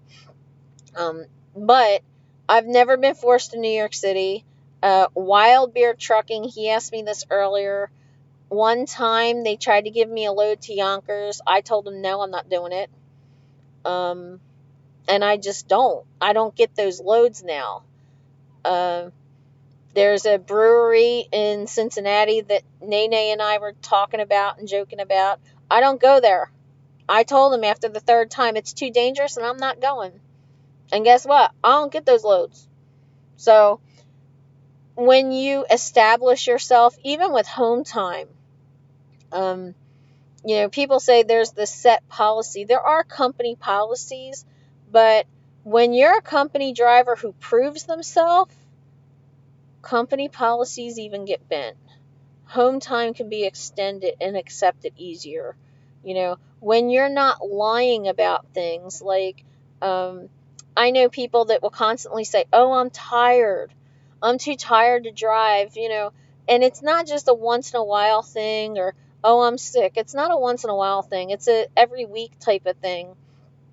When I tell my fleet manager I'm sick, he knows I'm sick. And he'll say to me, all right, I'm putting you off for a couple days. Let me know when you feel better. Okay. You just get privileges. Like, yes, I'm entitled to layover pay, but I've gotten layover pay when I didn't even ask for it. It just showed up in my pay. And like there have been weekends where my fleet manager wasn't working or he was on vacation, and then when he came back, all of a sudden I have layover pay. Am I entitled to it? Yes. Do I have to fight for it? No. And that makes a big difference to me. So I get everything I want. So when he says to me, hey, I need you to go do this 78-mile load, I'm not going to tell him no. I just don't do that. If I have a reckless driving ticket from 6 years ago, but nothing since then, my chances of getting hired at Prime are pretty unlikely. No, that's not true. Because it was beyond 3 years ago, you will probably get hired. If it was in the last 3 years, it would be a big deal. They will ask you about it, though. So just be honest about it. Here's an example. There was a guy that came into my orientation with me, and Prime Security tells you in the front of the class, if there's anything in your background, whether it's criminal or tickets or anything, you need to let us know. We understand people make mistakes, but we want to know. And this one guy had 2 DUIs, not one, but 2, that were expunged, and he never told anybody. And security said 3 or 4 times in the middle of this class, you have to let us know. So when they pulled him in the office and they asked him about the DUIs, instead of just admitting it and saying, oh, I didn't know that you would find the expunged ones, he got up and started screaming, left the room, and then picked up a chair and threw it against the wall. I think he broke a window or something too. And, that's not what you want to do in a job interview. If he would have just admitted to the DUIs and said, I didn't realize that you were even going to find them, my lawyer said blah, blah, blah, it probably would have been different. Busy Blake has a good video talking about the speeding tickets. He said if you have 2 in a year, then it's okay. But say if you have 2 tickets and an accident, then you're going to have to wait a year until Prime hires you. I don't know about that. I know that it seems like they do everything on a case-by-case basis, because each charge could be different. When you're talking about an accident, what kind of accident? Is it a fender bender, or did you ram into the back of somebody because your following distance was bad, or you were distracted? Did you run a red light, or, that kind of stuff is stuff that only they can judge. I can't give you advice on that. I can tell you always be honest, though. They will find it. And I'm pretty sure that I said in my last live feed, when I came to Prime, I had a sister who died a few years before I came to Prime, and she was schizophrenic in the end, the last 3 or 4 years before she died. And we have restraining orders back and forth and everything, and she put this weapons charge on me, and I had no idea that New Jersey listed it as an arrest. And so when Prime asked me if I had ever been arrested, I was like, I don't know what you're talking about. And they're like, no. And I'm like, you have the wrong person. And I was like really adamant. And then when they told me the date, I was like, oh my God, she's been dead for 4 years. And you're asking me about this from 8 years ago. But again, I think they were just trying to see my reaction. And I would have had paperwork to sit there and prove that those charges weren't, those charges were supposed to have been dropped. But I never even went back to go find out, but I don't even think they were criminal charges. I think they were all family court charges, so I don't even know how they ever even saw that stuff. But they did. And that's why I tell everybody, make sure you tell the truth.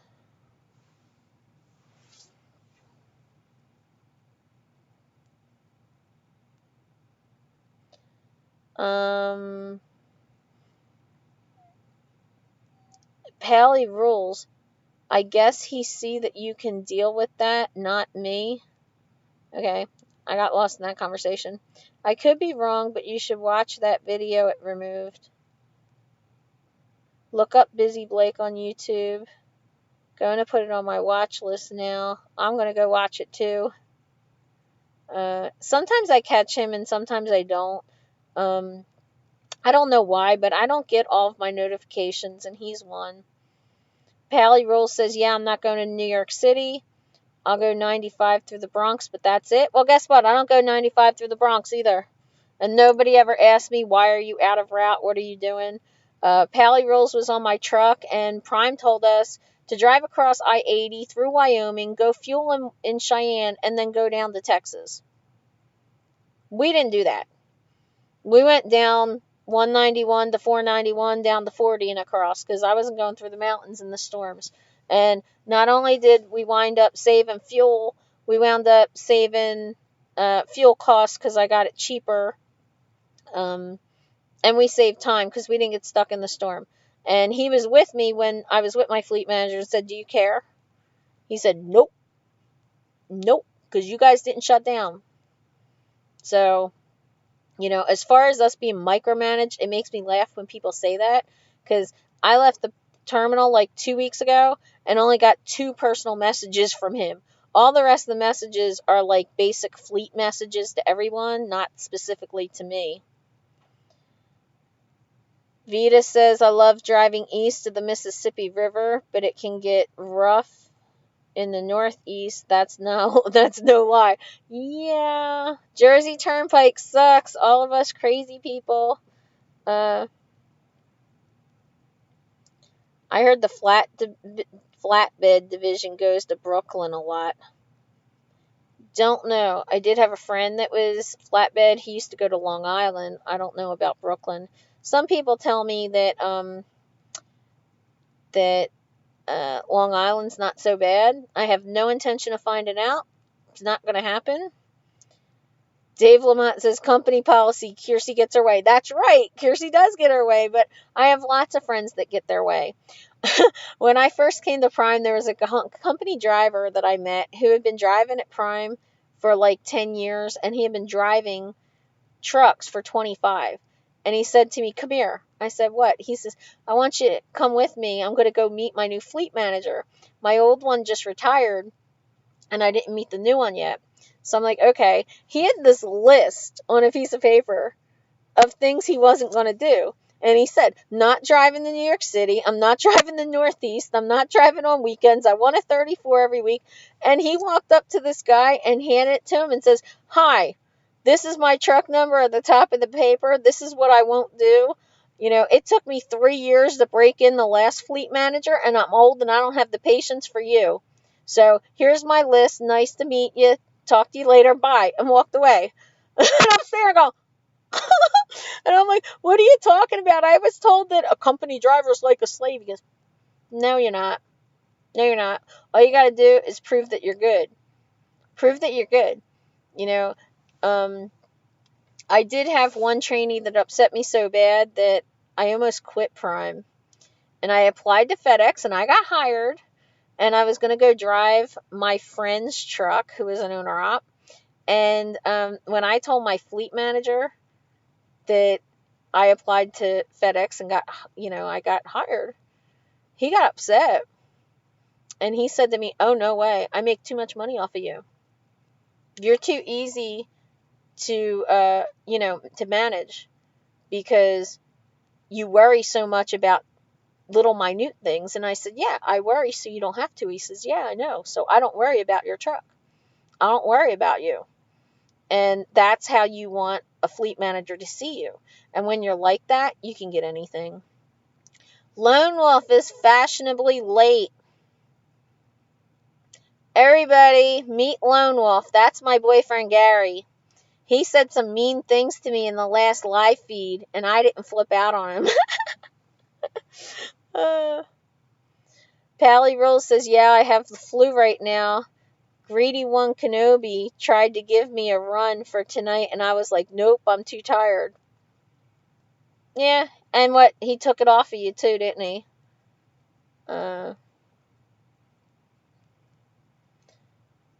What about your day-to-day driving? If you want to drive 8, 9, or 10 hours for that day, can you just shut down? I'm thinking about a 34-hour reset. Well, that goes back to another policy thing.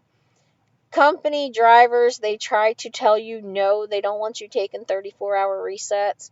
As you gain experience and you tell them, no, I'm taking a 34, that's it, I'm shutting down, then that's it. If you have a load that's,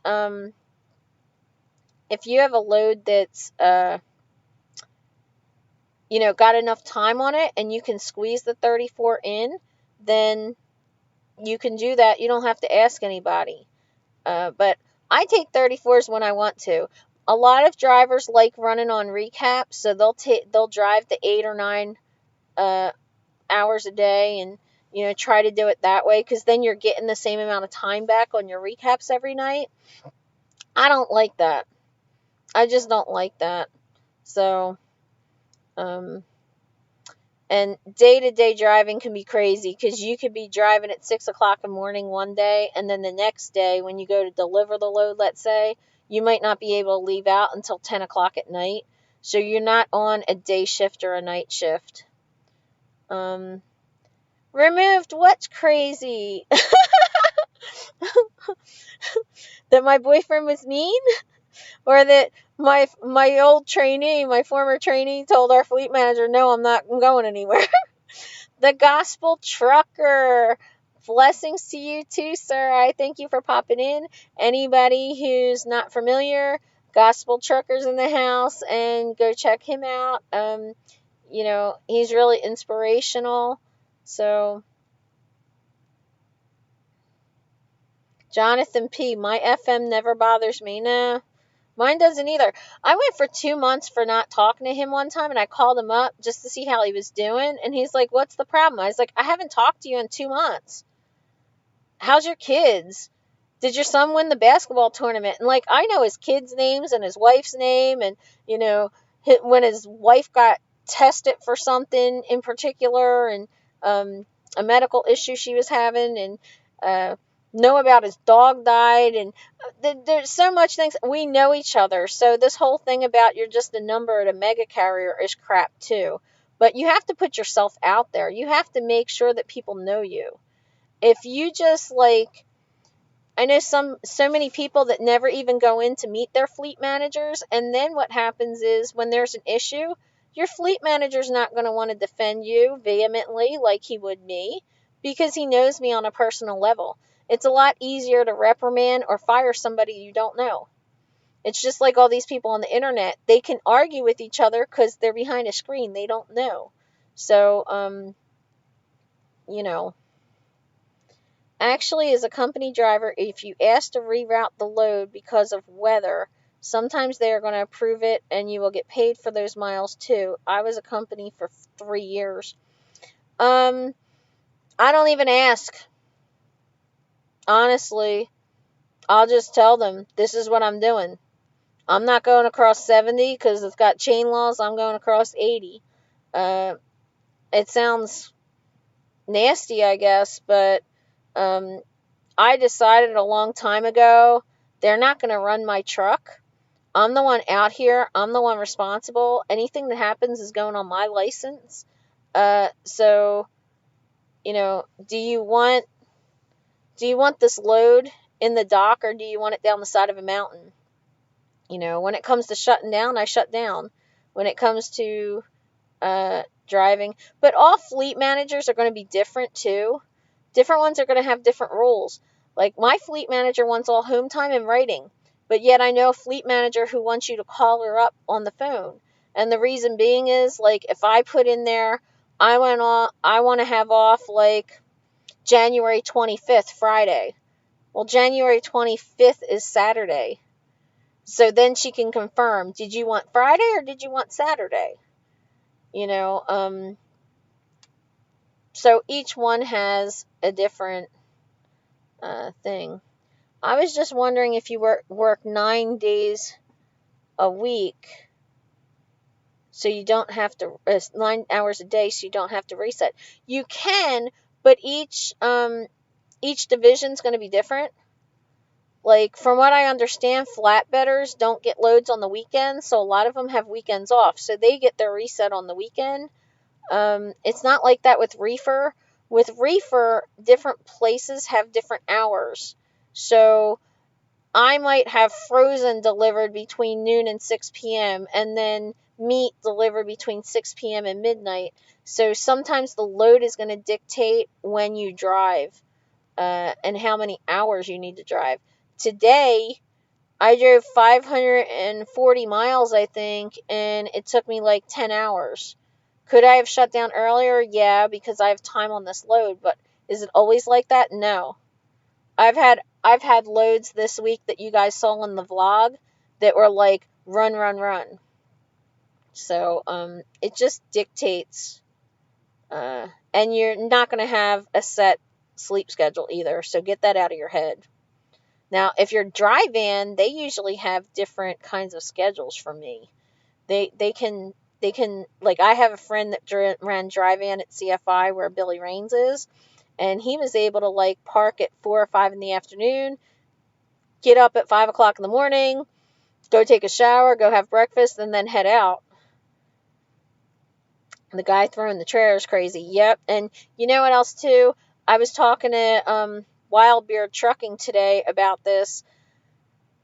Prime will send you home from training for quote unquote not prime material. And what that is attitude.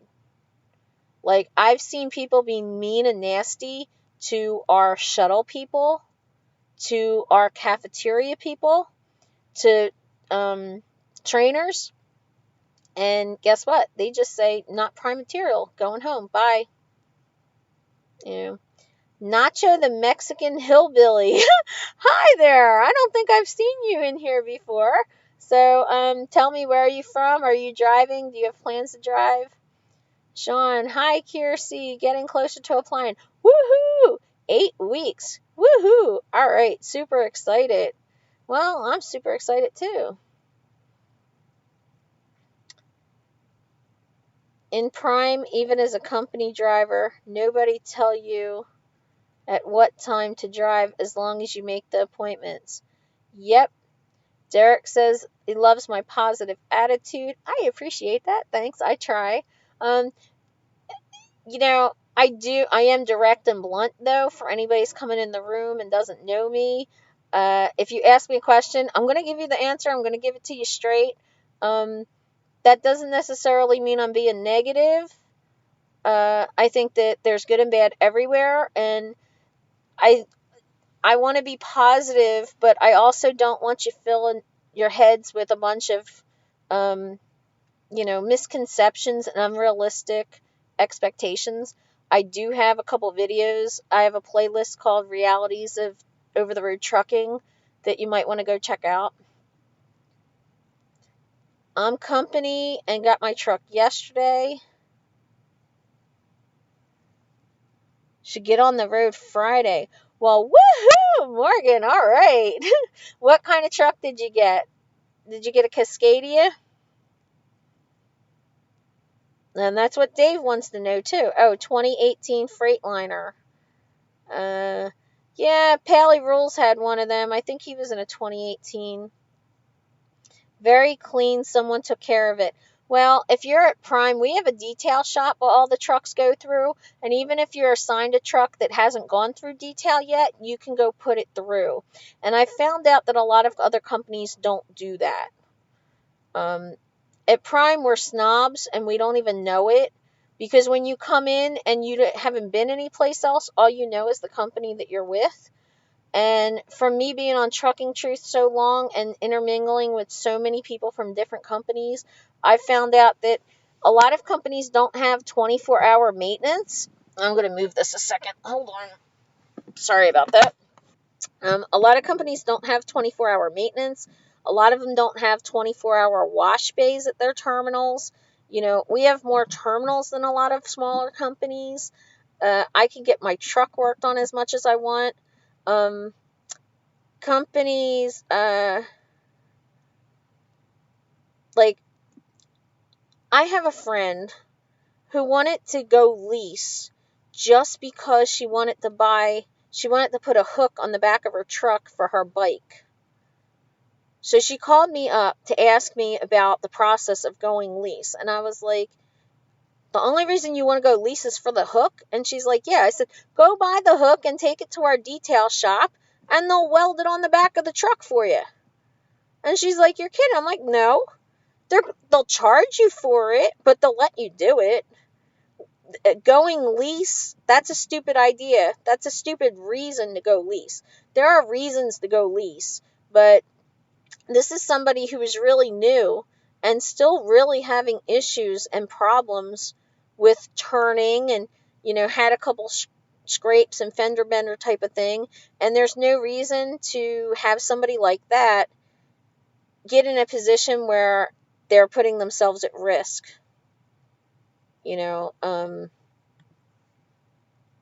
Jeff Roche, Kearsey doesn't sugarcoat anything, and I like it that way. Yeah, I don't sugarcoat. And I try to give good advice.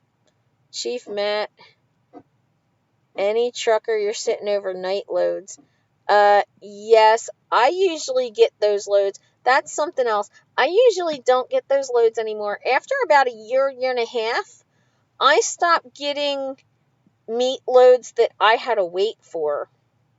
And my friends didn't believe me. I actually start screenshotting it to people. Now, when I get meat loads,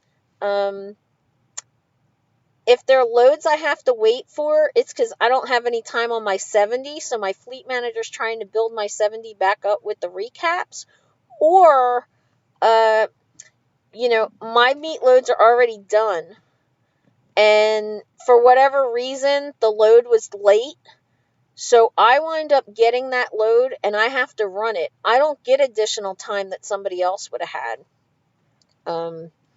That's just how it works out with the loads that I wind up getting. A lot of times I'll do 8-2 splits to get loads done. My fleet manager knows I'm really good at that. And, sometimes it's not so much me picking a load, but he'll send me a load and say, what do you think about this? Do you have time to do this? Can you figure this out? And if I tell him no, there's no way I can pick that up, then he knows that nobody's going to be able to pick that up. That sounds conceited, but Pally Rules will tell you I'm telling the truth, and Pally Rules was on the truck with me. In one of my videos, I was talking about how I wasn't going on over Donner Pass, and it was snowing. There was a blizzard, and he and I were at the Laramie Petro. They wanted me to go deliver to Ogden, Utah, drive 90 miles from there, pick up a load, go over Donner in a blizzard. And he was on the truck with me, and I said, no, take the load off of me. And the guy says, well, we need the load. I don't care. You have a whole terminal sitting in Salt Lake City. I'm 400 miles away from the pickup. No, I'm not doing it.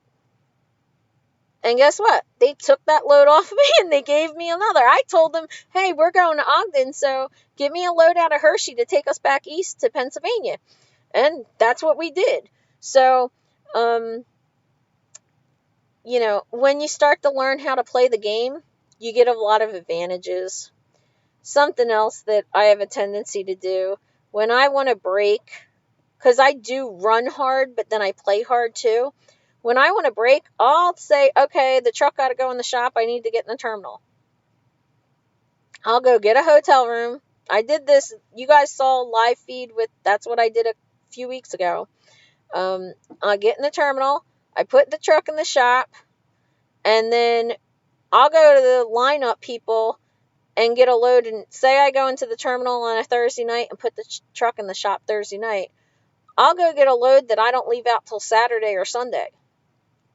And as long as there's a load attached to my truck, I don't show up flashing red on anybody's screen. I'm considered loaded. So if I want an extra couple days, that's what I do. And I go to the movies, and I meet friends in the terminal, and, we go out. You just got to learn how to play the game. And they can't say that I wasn't being productive, because they're the ones that gave me the load to begin with.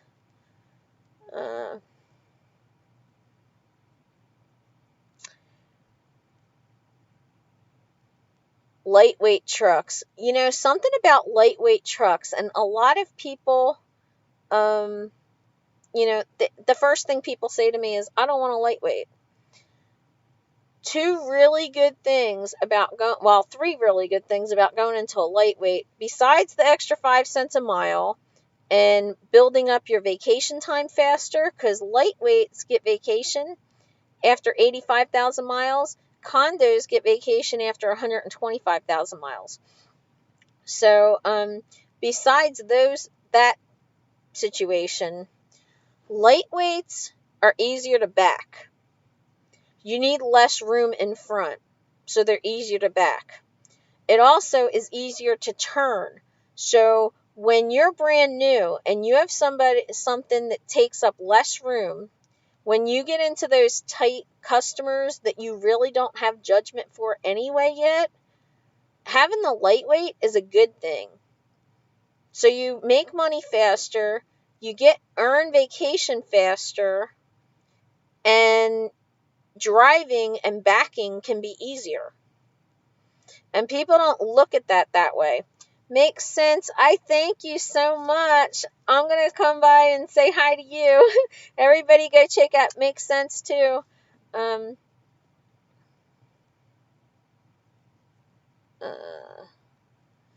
bus driver and I rejected a passenger last week for being unprofessional.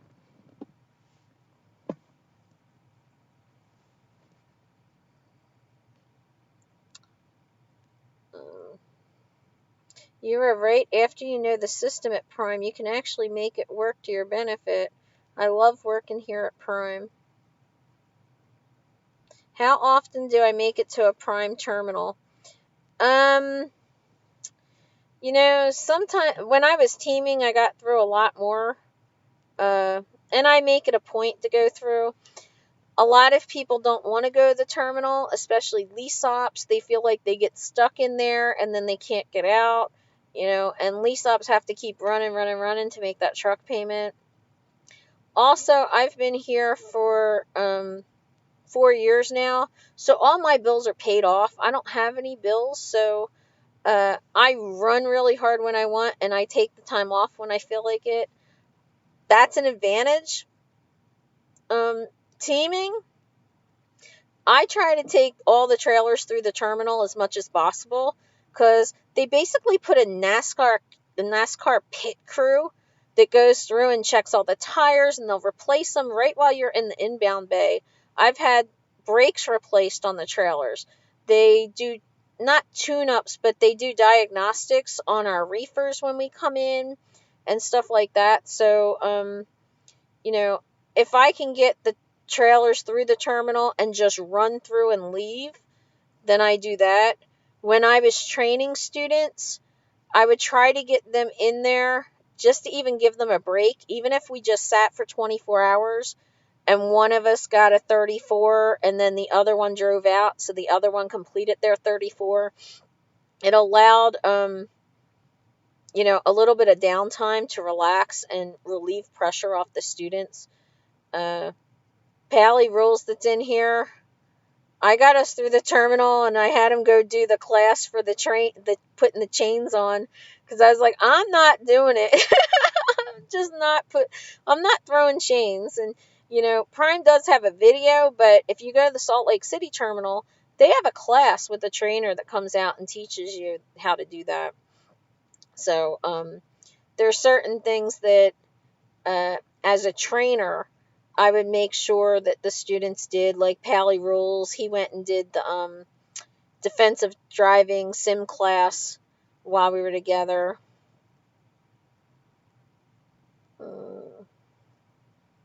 Pally Rules says it's really not that bad. I only got the condo because I became a trainer, but the lightweight wasn't bad at all.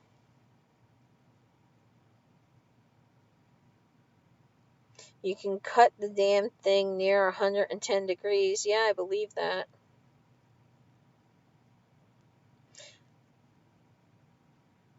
Don't have to worry about weight either, because you're like 2,000 pounds lighter. How's the space inside the lightweight compared to the condo?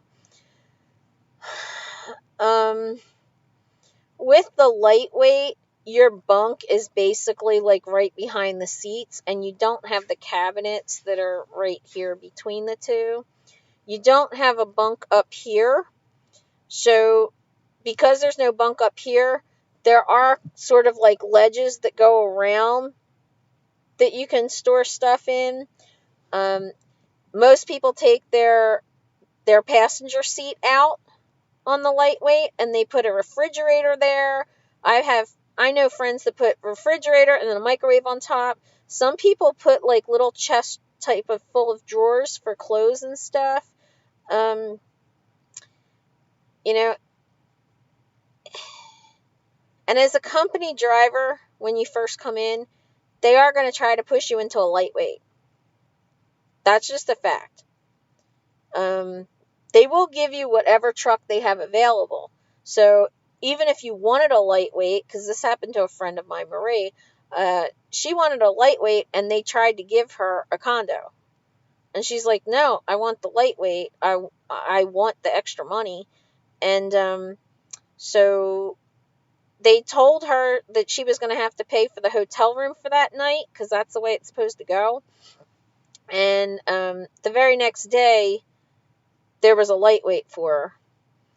I never had a lightweight. This is my 4th truck.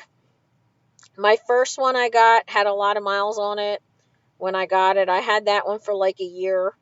The second one I had for like a year and a half or so. And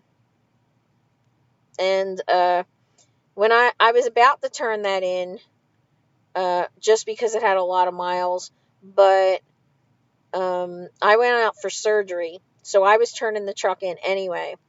The last one I had, which Pally Rules was on, was an automatic international that had a crappy transmission, and in the 5 months I had it, it had me in the shop more than I was on the road, so it really screwed with my pay.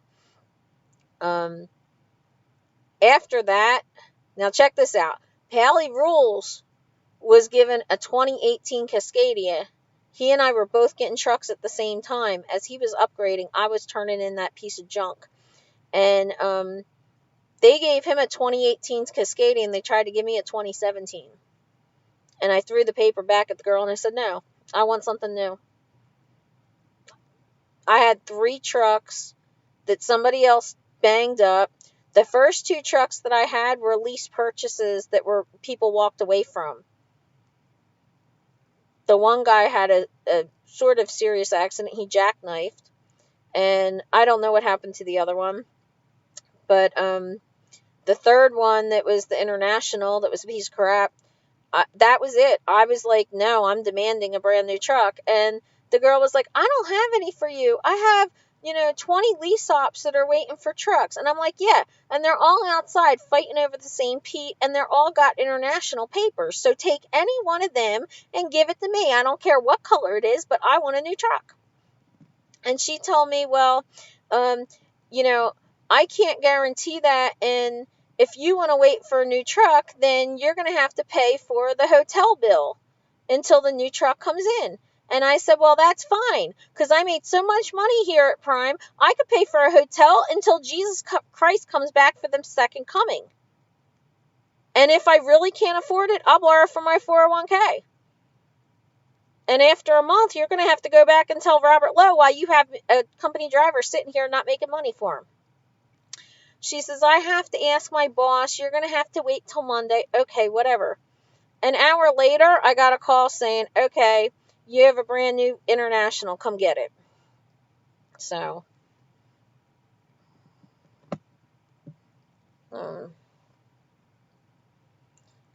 condo's much bigger, honestly, but usually the lightweight, they'll take out the passenger seat. That's what I said.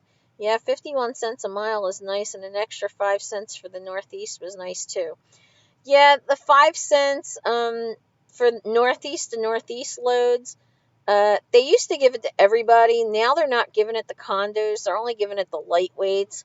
And if you want a dedicated route or Northeast Regional, they put you in a lightweight. We do have a dedicated account that runs from Reed City, Michigan, down to Murfreesboro, Tennessee. they're all getting like 3,000 miles a week, and they're all in lightweights. So that's a good, consistent route for somebody to be in. Lone Wolf says, I love my lightweight, especially when it comes to backing. Only knock is the lack of cabinet space. You'll have to get creative with your storage. Yeah, that's my boyfriend Gary, and I laugh at him and tell him he drives a baby truck, and he's going to get to be a real trucker when he moves into a big truck. And he's going to kill me when he sees this, when we get on the phone. She's right. If you're a good driver, you get what you want. They tried to give me an 18 Cascadia that was rough, and I was like, nope, not taking it. And 2 days later, I had a 2020 Cascadia. True. Ultra Loft looks badass. That's something I don't know if you guys can see. See this right here? It's got the nets. I have this at both ends of my bunk, and it's buku storage space. This does not lift up, though. The Cascadias, the bunk lifts up. So, since I got rid of the students, like I just kicked them off the truck. I got rid of them. But since I haven't taken students, I've been using that top bunk as storage. Being a woman, I have a lot of stuff on the truck. And with Gary coming on, I've been trying to sort and try to organize, and I made a bigger mess trying to clean than what was here. But Pally Rules helped me move from one truck to the other, and he was amazed. I felt so bad because it was like negative degrees outside. I don't remember. It was the middle of a snowstorm, and we were moving stuff from truck to truck. And he says to me, I don't know how you got all this stuff on that truck and me. It didn't seem like you had this much stuff. I'm like, I know. I was like, you're really disappointed that you agreed to help me. He's like, yeah, a little. The international setup is so much better than the Cascadia. That ladder is so annoying. About the ladder. I'm moving again, sorry. About the ladder. I had a friend, the ladder comes up under here on the Cascadias. So I had a friend, he wasn't in training, but he was teaming with somebody. So he was on the top bunk. He couldn't reach under to unlatch the ladder. So they were parked one night, and he had to go to the bathroom, and he was trying to get down, and he couldn't reach the ladder to unlock it. And he would climb up, and then the guy on the bottom bunk every night would fold the ladder back up. And so he was trying to get down, and he jumped on the guy's refrigerator, and the guy flipped out and started screaming and yelling. And he's like, what are you doing? What are you doing?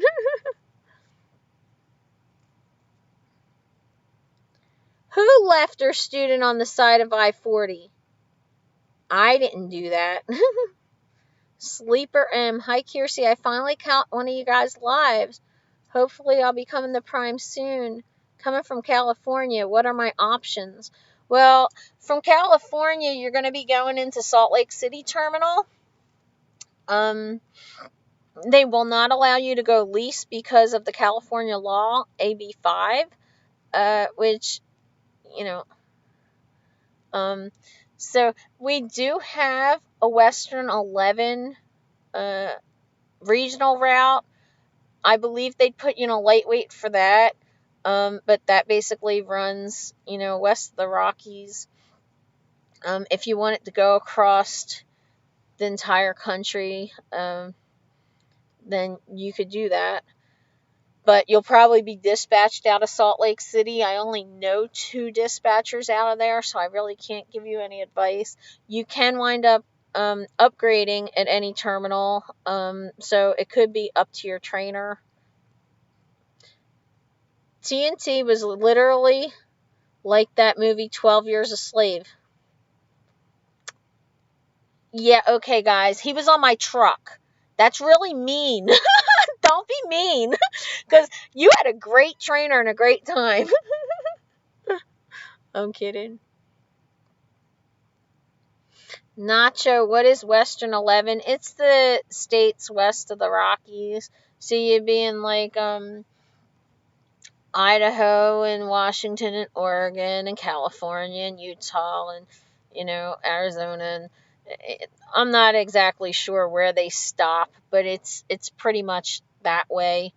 Um, the way that they run me, I'm usually east of Denver. In the wintertime, I have a tendency to go up the Idaho and Montana and back and forth across I-80 in going to Salt Lake City. I really haven't been to California too many times solo. We do it as a team. Yeah, you're in California. So was somebody else that was just in here. California, they'll send you to Sleeper M. California, they'll send you to Salt Lake City Terminal to get trained, and they will not allow you to lease a truck out of California.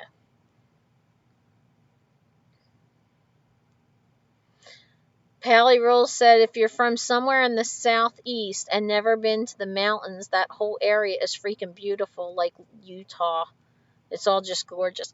That is absolutely true. Oregon, Washington, Utah, it's crazy. There's lots of places across the country that I would love to go see and love to go visit. And I'm hoping Lone Wolf in here, if he's still here and in here, I'm hoping that when he comes on the truck, we're going to be able to, take home time across different places. It's a lot more fun when you have somebody to go do things with. I mean, yes, I've stopped off at a lot of museums and a lot of restaurants and casinos and stuff, but when you're able to go explore and have somebody with you, it could be really fun. And when I was training, I had a tendency to go and like buy dinner for my students, and I make everything a lesson. He can tell you everything was a lesson. I would quiz you on everything. You're driving down the road. Guess what? I be quizzing you. What did that sign say? What was that clearance? What was that highway you just passed? Living well at TJ. I seriously considering getting into trucking, but your videos helped me realize that trucking is probably not a good fit for me. Thanks for the truthful information. It's not bad to admit things like that. I think it's better for people to see what it can be like and what it's like than to have you come out here. Some people wind up going to school and they'll pay like $5,000 to a local school.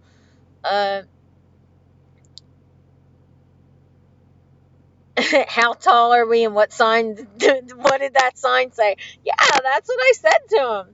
But I appreciate your sentiment, Living Well.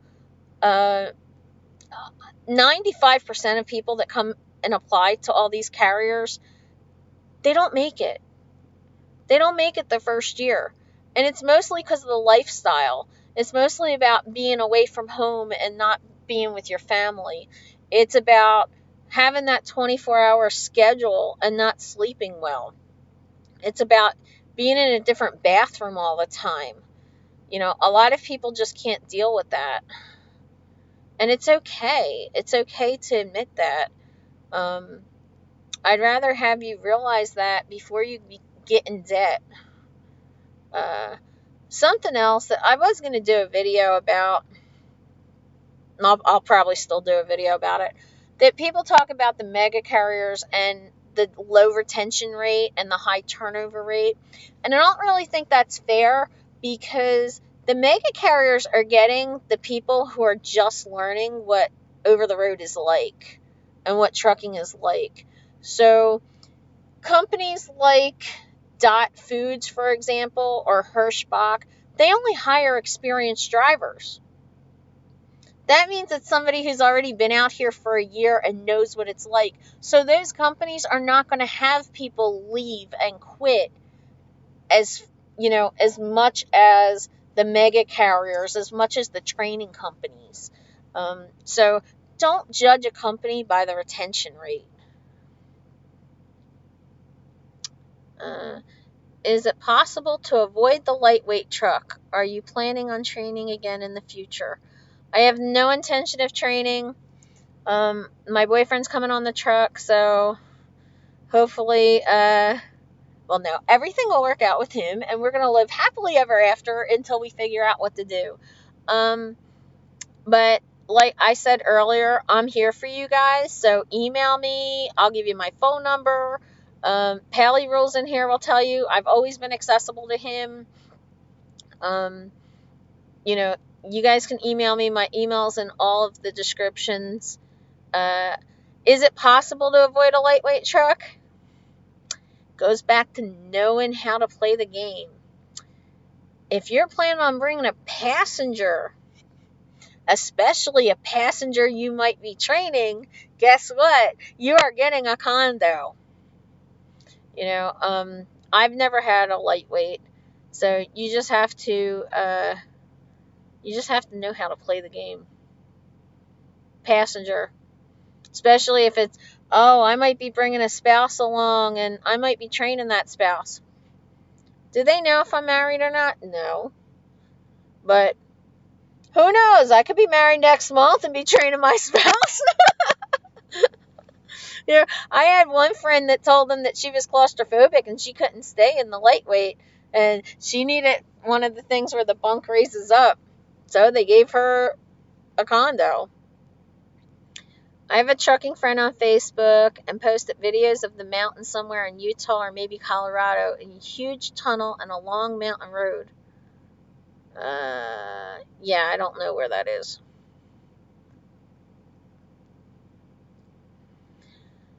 Do I know anybody in Flatbed that does YouTube? Most of the ones seem to have moved to other companies.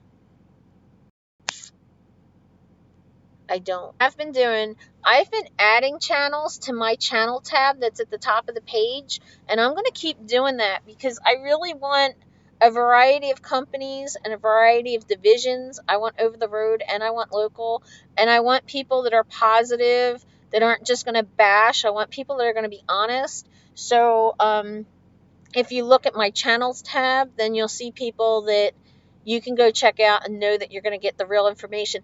And they also all answer. And some of them have worked for more than one company. So they might be able to answer you on various companies. The easiest and simplest way to avoid a lightweight is just tell them your wife is coming along with you. Yep. If I brought my wife on the truck, I'd strangle her.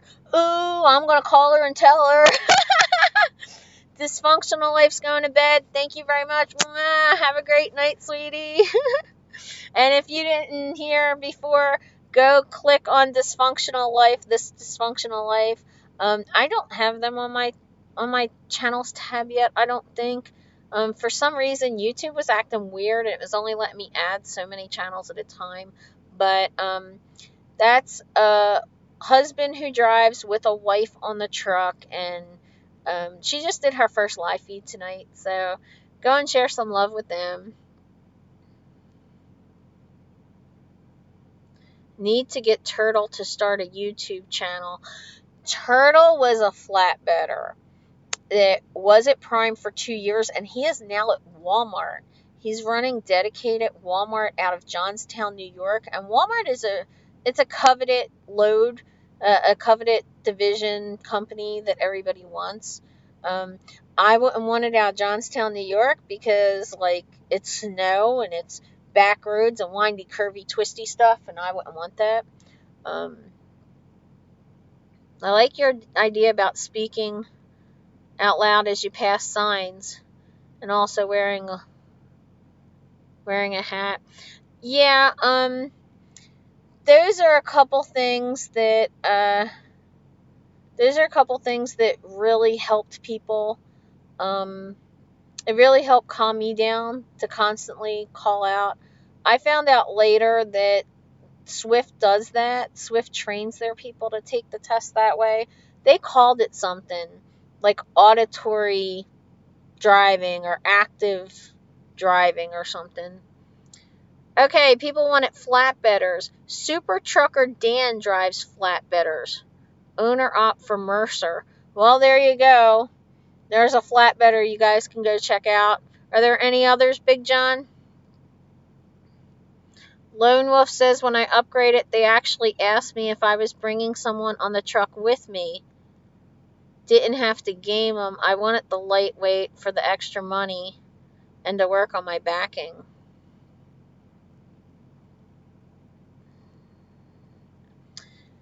Yeah, for those of you who don't know, Turtle is a moderator on truckingtruth.com with me.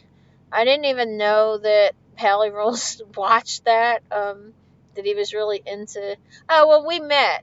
He was with me when we met Turtle. Turtle was a flatbedder for Prime.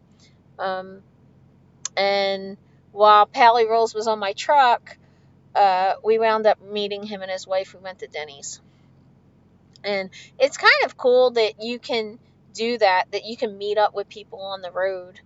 And in the terminals, I always see somebody I know at the terminals. People think because you're at a mega carrier that you are just a number, and I don't feel that way. I go in there, the mechanics know me, the cooks in the cafeteria know me, the hairdressers know me, all the fleet managers and road assist people. I just feel like I'm accepted. I'm known. But if you don't put yourself out there, then yeah, you will be just a number. Excuse me 1 second, because it's getting cold in here.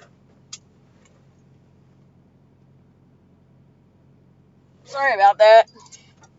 That was rude, I know. Sorry. But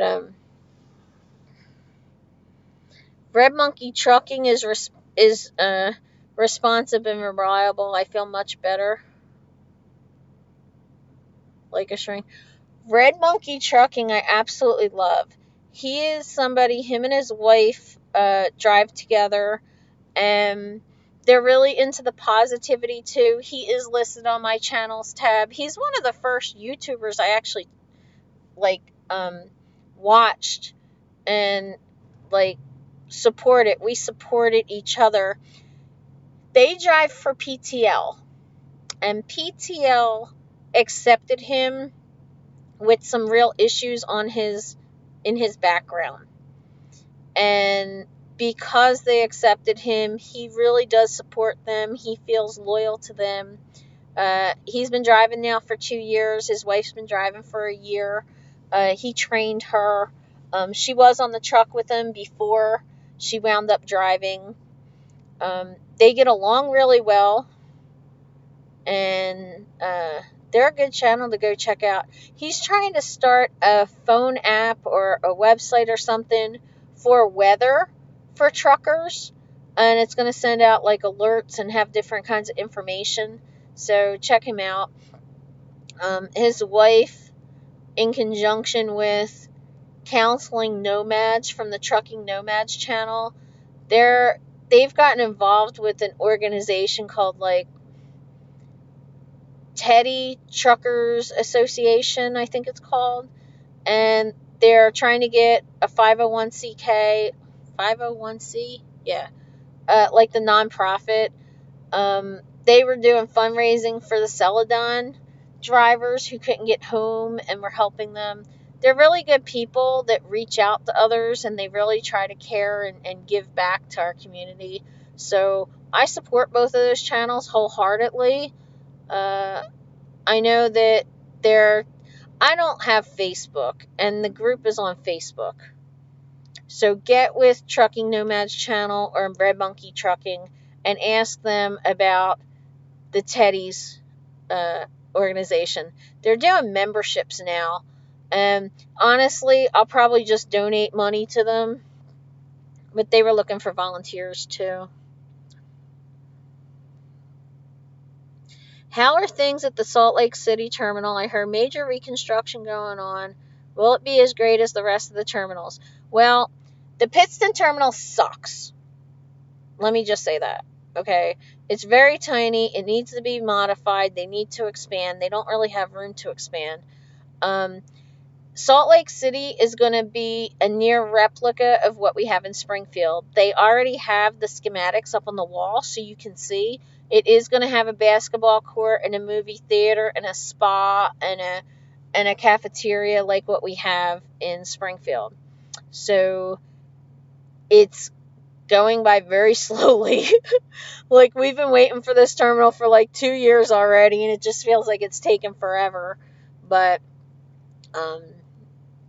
the inbound outbound building was built. They're in the process right now of building the truck wash, I believe. So Brandon White is flatbed and Dooner Livingston is flatbed. Okay, good, because you know what? Do me a favor, Big John. If you get time, could you email them to me or comment on one of my videos somewhere with their names so that I know who they are? Because honestly, people don't believe me. I didn't watch YouTube, so a lot of times I don't know the truckers that people are talking about, and then I have to go look to find out who these truckers are. And sometimes people just pop up on my channel, and then I comment, and then they'll comment, and then I'll go back and find them. Trucker Jukebox is a veteran driver, drives for RST Drive-In. I didn't even know RST did drive-in. That's interesting. I went through there, lots of construction. It's nice though, lots of room, good showers. I don't know if they have the cafeteria. Oh, wait. So you're saying in the new building they already have the showers and stuff up? Like, you don't mean upstairs above the inbound outbound. Sleeper M. Pally Rules trains PSD. He hasn't done a TNT yet. Yeah, see, people don't understand how hard it is to train. You get students that have attitude problems. You get students that want to root through your truck and invade your space and in your privacy. And you get students that just, yeah, okay, RST, reefer, they pull prime freight. So, yeah, okay. But that would be cool if you give me a list. I appreciate that.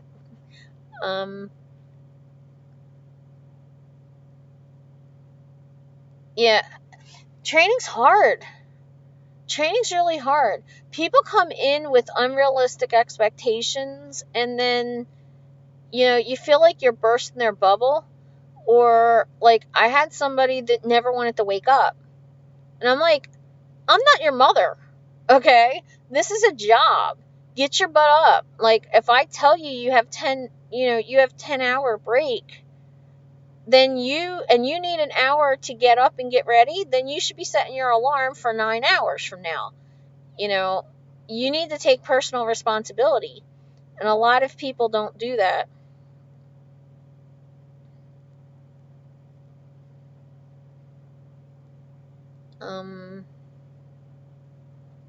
Makes sense since you ever. Well, thank you, Jason Moore. Welcome to my channel. My name's Kearsey, and I try to promote positivity.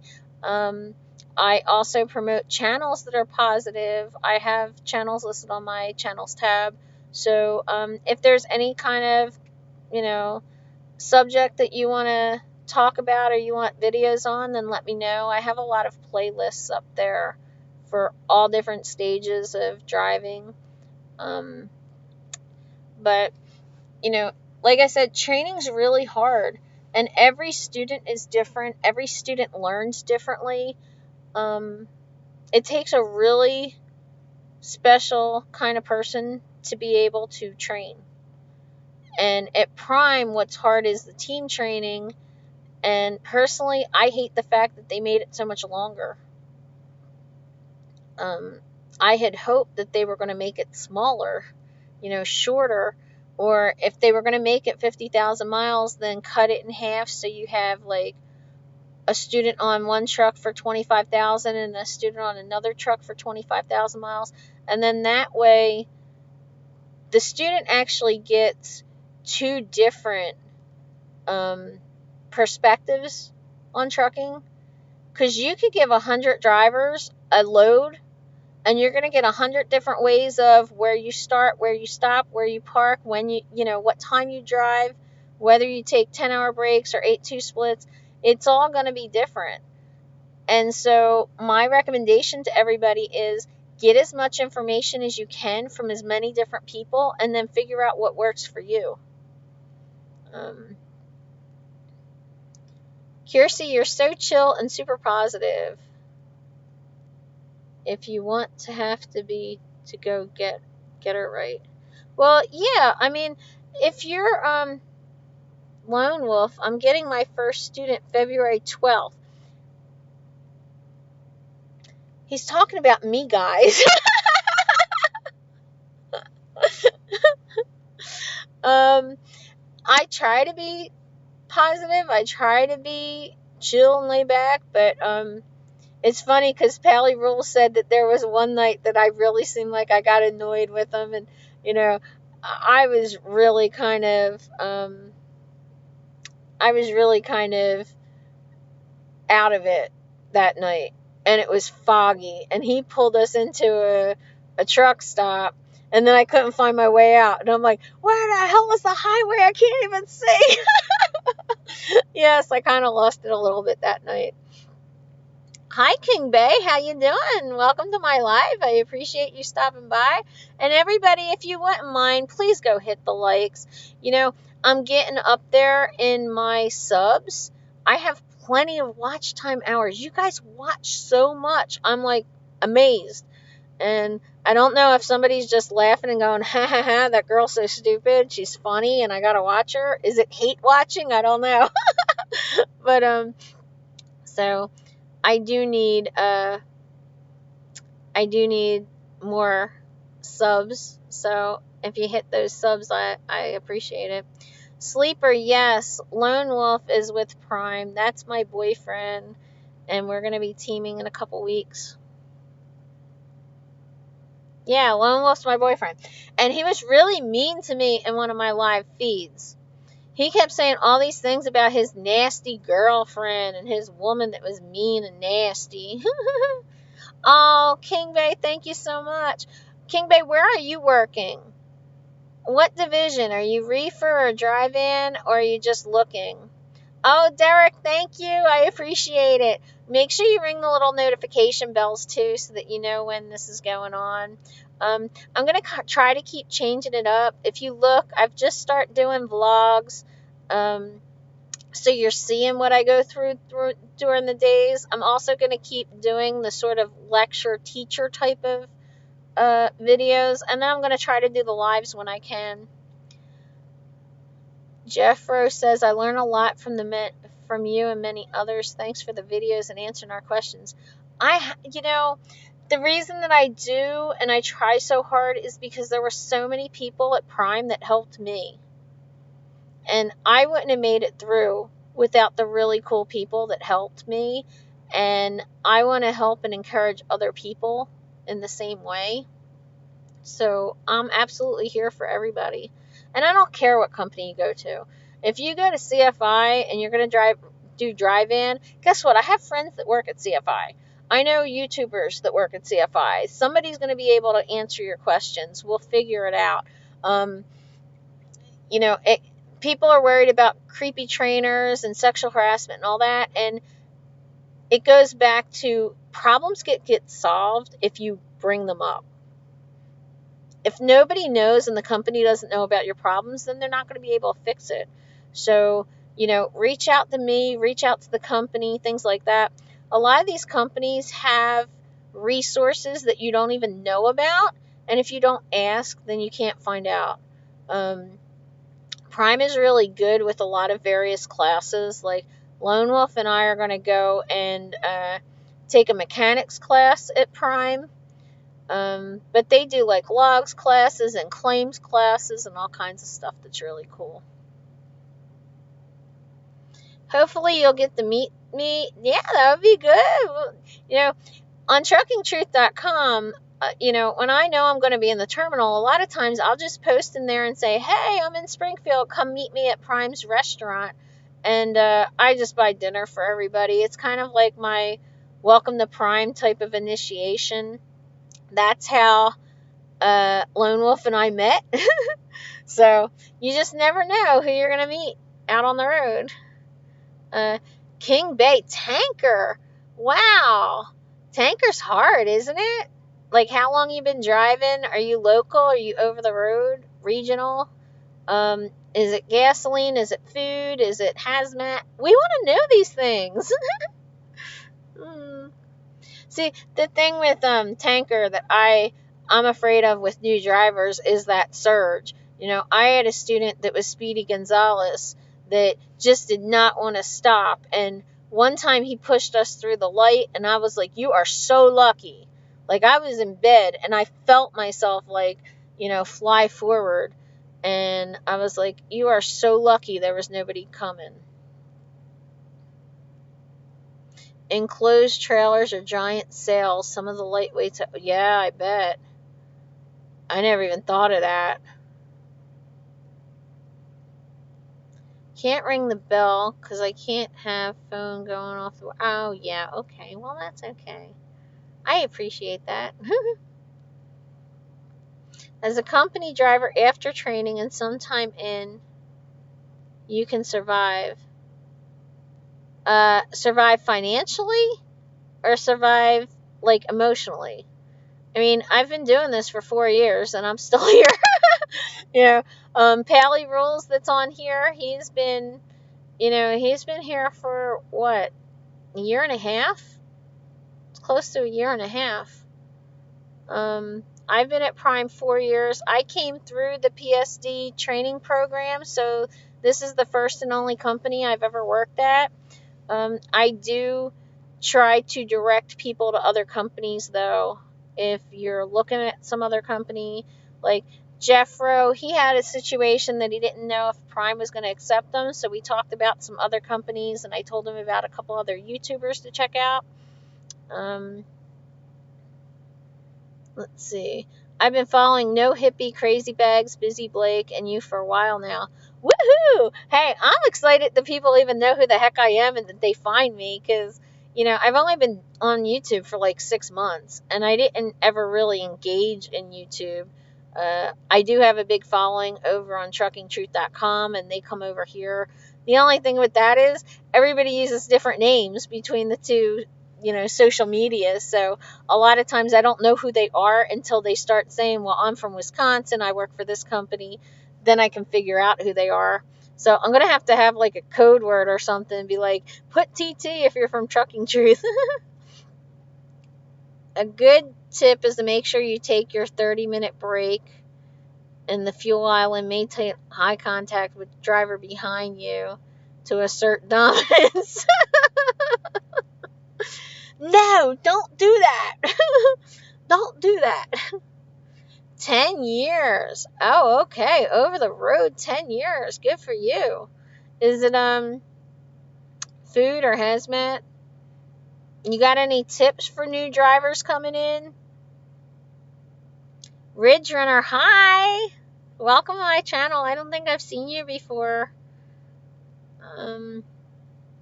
Who is super top rate trainer out of Salt Lake City that is also a YouTuber? Oh my God, you're getting too specific. I have no idea. I don't know. I don't know if Prime even rates drivers, trainers based on the terminal. I know No Hippie came out of Salt Lake. He had a great trainer. His trainer just left. But if you pop over to No Hippie Truck and Transportation, he's on my channels tab. You might be able to ask him about, does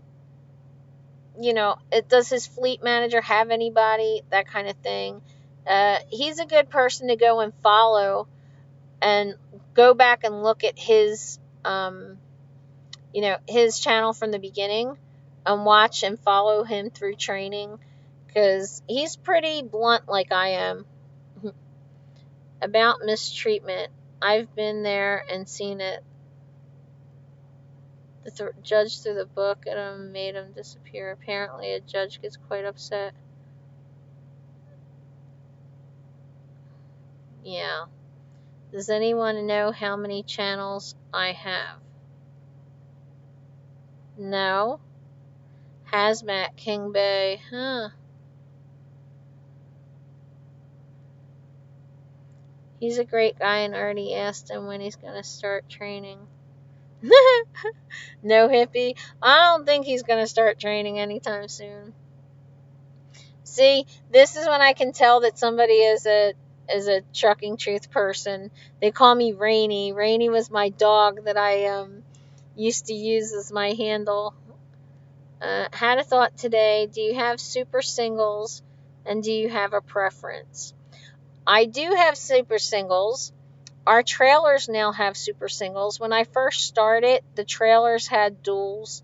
Prime does this really weird thing where the trucks come in with duals, they take them off, they put on the super singles, and then when you turn in your lease, they charge you to put the duals back on.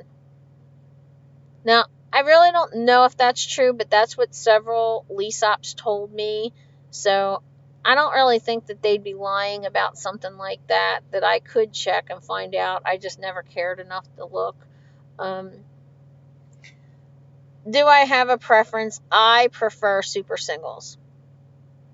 I know a lot of people are going to say, but, if you have a blowout with the duals, you can keep driving.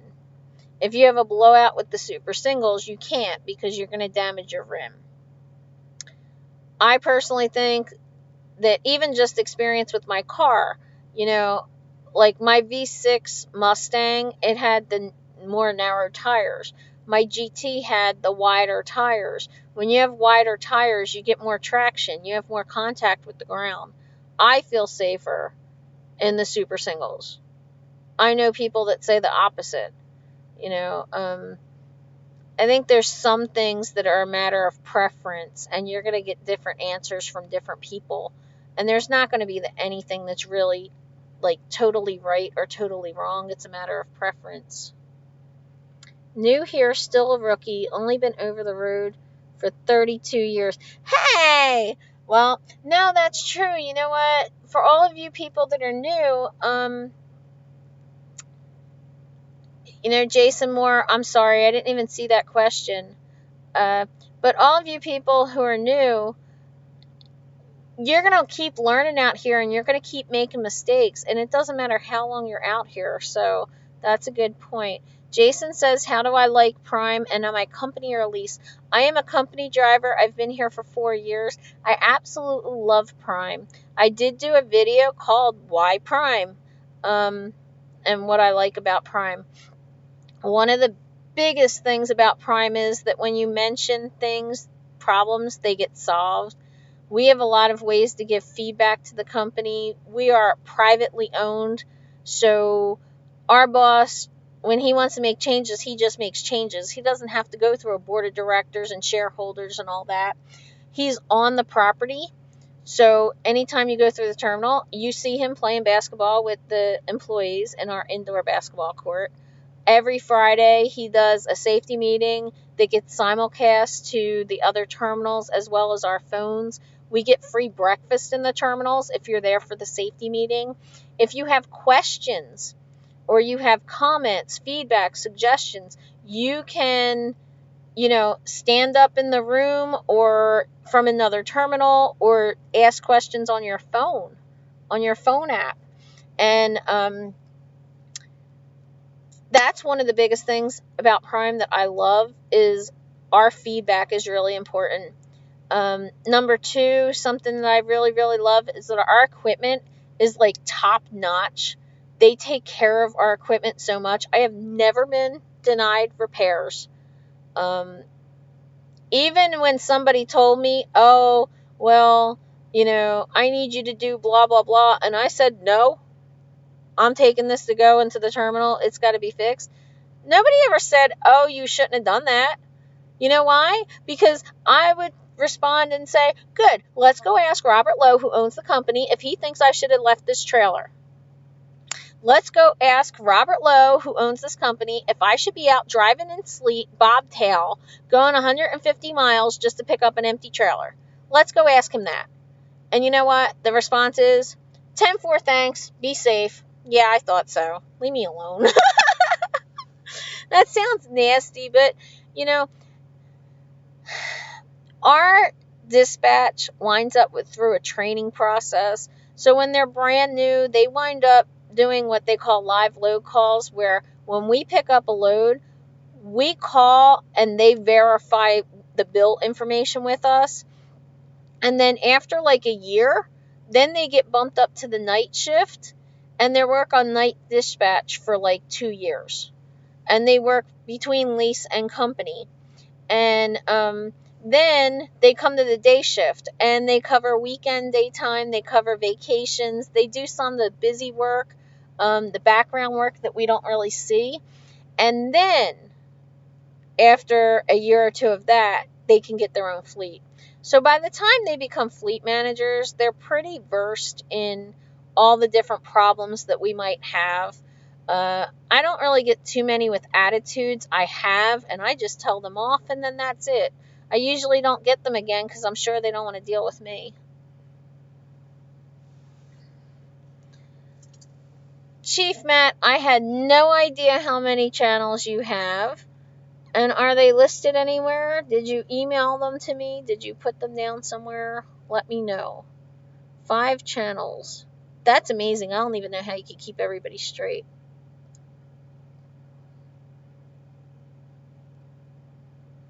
Kind of thought supers were a big prime thing. The tires are really expensive though. I made a video I didn't put up yet where I was talking about the tires are $1,000. And if you have a blowout on the side of the road, it's $250 just for the service call, plus they get paid, by the hour or whatever it is. I don't know, half hour, 15 minutes, however they break it up. But you're looking at, $1,200, $1,500 easy for a blowout on the side of the road. So if you're going to buy, like if you're an owner op, or if you're a lease op, lease purchase, whatever, you want to make sure that you always inspect your tires and treat them right and get them replaced when you need to. Now at Prime, and I'm sure at most companies that do lease, you lease the truck. So when it comes to the trailer, that's Prime's responsibility to take care of the trailer. So if it was a $1,500 bill like that, then Prime's going to pay for that. The lease op wouldn't. But do you want to be sitting on the side of the road for an hour or however long it takes for them to come fix it? Your clock is running down. You're not driving. Your revenue is down if you're a lease op. Company drivers, I'm not losing any money. I'm just sitting there. So, is it eating up my 70? Yes. So that is kind of losing money. But I think it would hurt a lease op more than it would hurt me. Yep, Jeffro, we're always learning. Super singles are the tires, and they're wider. Like, when you have an axle, like, I have 4 drive tires instead of 8, basically. So, in the pre-trip, when I took my test for the pre-trip, we had the duals. So we would have to, I don't remember what the wording was, but it was like, in between the tires is free from debris or something like that. Pally rules. Did you guys have to do that? Do you know? A lot of big fleets will use super singles, like Ozone's fleets all use super singles. They're rare in my area. Where is your area? Because I've heard people say that I've heard people say that they think that the duals are better in the snow and the ice, and I just never felt that way. We still have duals on our intermodal trailers, and I don't really like the way they handle. Lone Wolf says, I would have thought your favorite thing about Prime was your boyfriend. Well, you came to Prime kind of late. I had other things that I liked about Prime. When I try to park outside inbound, they freaking message me and make me take the trailer in to get inspected. Yes, they do. They want you to go get those trailers inspected. Lone Wolf, you're a great fisherman, huh? Okay. Do I plan on staying at Prime? Yes. I hate change. I hate change, and I'm treated so well that when I hear some of the things that my own friends, and I'm not talking about YouTubers, I'm not talking about people I don't know, so I don't know if I believe them. My own friends have worked at other companies, and I hear some of the things that they go through. Friends that I have that left Prime and went to other companies have come back to Prime. I have 3 friends this year that left Prime and then came back within like 3 months each one. So, I just feel pampered. I feel spoiled, and I'm not going to change that. Uh, and somebody did ask me once before, what would I do if my fleet manager left? Well, guess what? Now that I've been here so long, I know a lot of different fleet managers, and I love my fleet manager. I wouldn't want to lose him, but if it came down to that, I know enough people and I have a really good reputation. And that's something that people don't always understand. You have to build that reputation. It just doesn't come overnight like that. At Lone Wolf, do you have a YouTube channel? He keeps threatening to make a YouTube channel about his horrible girlfriend, how mean she is. He said that he was going to get he said he was going to get on my channel and make a video about how I'm always cute and sweet and giggling all the time, and I'm not like that at all normally.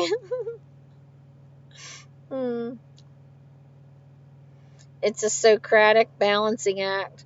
That's funny because that's how I train Socratic method. And I'll be like, yo, okay, now what did you do? How did you back in? How did you mess that up? What could you have done to fix it? And every question response I ask another question. Hi, Big Houston. For those of you who don't know Big Houston, go check out his channel. Subscribe and like to him. He's one of those people that kind of like does a vlog and follows his whole day, and you get to see a day in the life of the trucker, and he's really cool.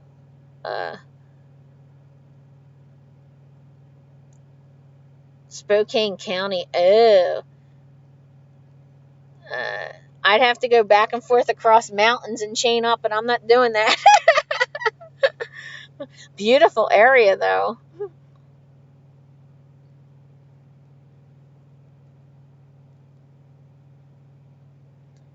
I plan on getting my own truck and leaving Prime. I honestly will say I like Prime's system on the flatbed side. Oh, you're welcome, Big Houston. I've been talking to people about this, and I don't think that new drivers should lease or buy a truck. I really think that people should wait for a while.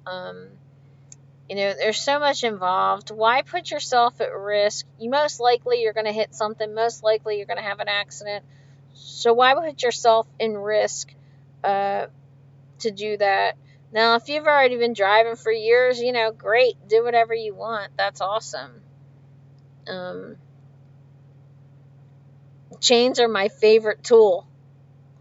Okay, I'll pay to put chains on. Big Houston says, be a company driver the first year. Good morning. Hi, Sung Soo. Jenny was in here earlier. How did I find out about Prime when I first started? I had a guy friend who drove for Superior Carriers. He drove hazmat chemical tanker. And his best friend was a trainer at Prime until he got married. And his wife insisted that he come off the road. So I was unhappy at the post office. I was there for almost 17 years. And I just walked away one day and didn't go back. And so my friend was like, well, go to Prime, be there the year, and then you can come local. And that's what I planned to do. But I was treated so good that I was like, why would I leave? That makes no sense. And I really feel at home here. I feel like family here. I just, it makes no sense to me. I've had people, friends of mine who own trucks, that wanted me to go drive their truck for other companies. And, I spoke earlier about I was hired on at FedEx to go work for a friend of mine who owned a truck there.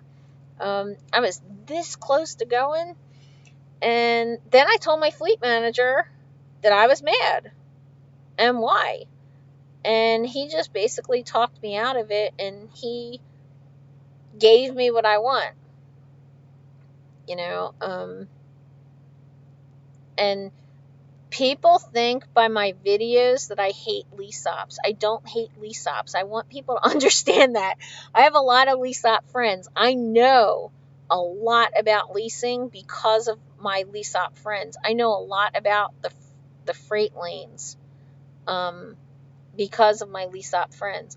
But I also think as experienced drivers, we have a responsibility to new drivers. We shouldn't allow new drivers coming in to have this impression that they can make $500,000 a year in trucking and everything's going to be wonderful. A lot of these, a lot of people, a lot of these lease ops, sometimes at Prime, it's the drivers that pressure people into becoming lease. It's not the company. The company asks you one time, are you going lease or company? And then that's it. But it's the drivers that will constantly say, well, I made a $7,000 week this week. I took home $6,000. This is what I did. And they show you one check, and they don't show you the whole thing. And I do have a video where I took my friend's settlements from 3 years of his leasing, and I took it and divvied it out. You can make $500,000 a year easy. You just have to be a lot lizard on your 10-hour break. Hey! That's terrible. Oh, I got an eyelash stuck in my eye. I'm sorry. I know that's kind of gross, but so I think that we have a responsibility to people coming in. Rants with Roger says, I bet I could do a tremendous rant if I wanted to. I could, but then I'd probably get fired because they'd be like, hey, you're not politically correct. I kind of did do a couple rants on a couple of videos about women in trucking, and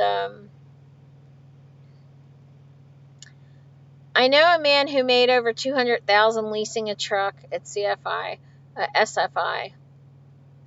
If your company is treating you good, you're doing right by them. You try staying there.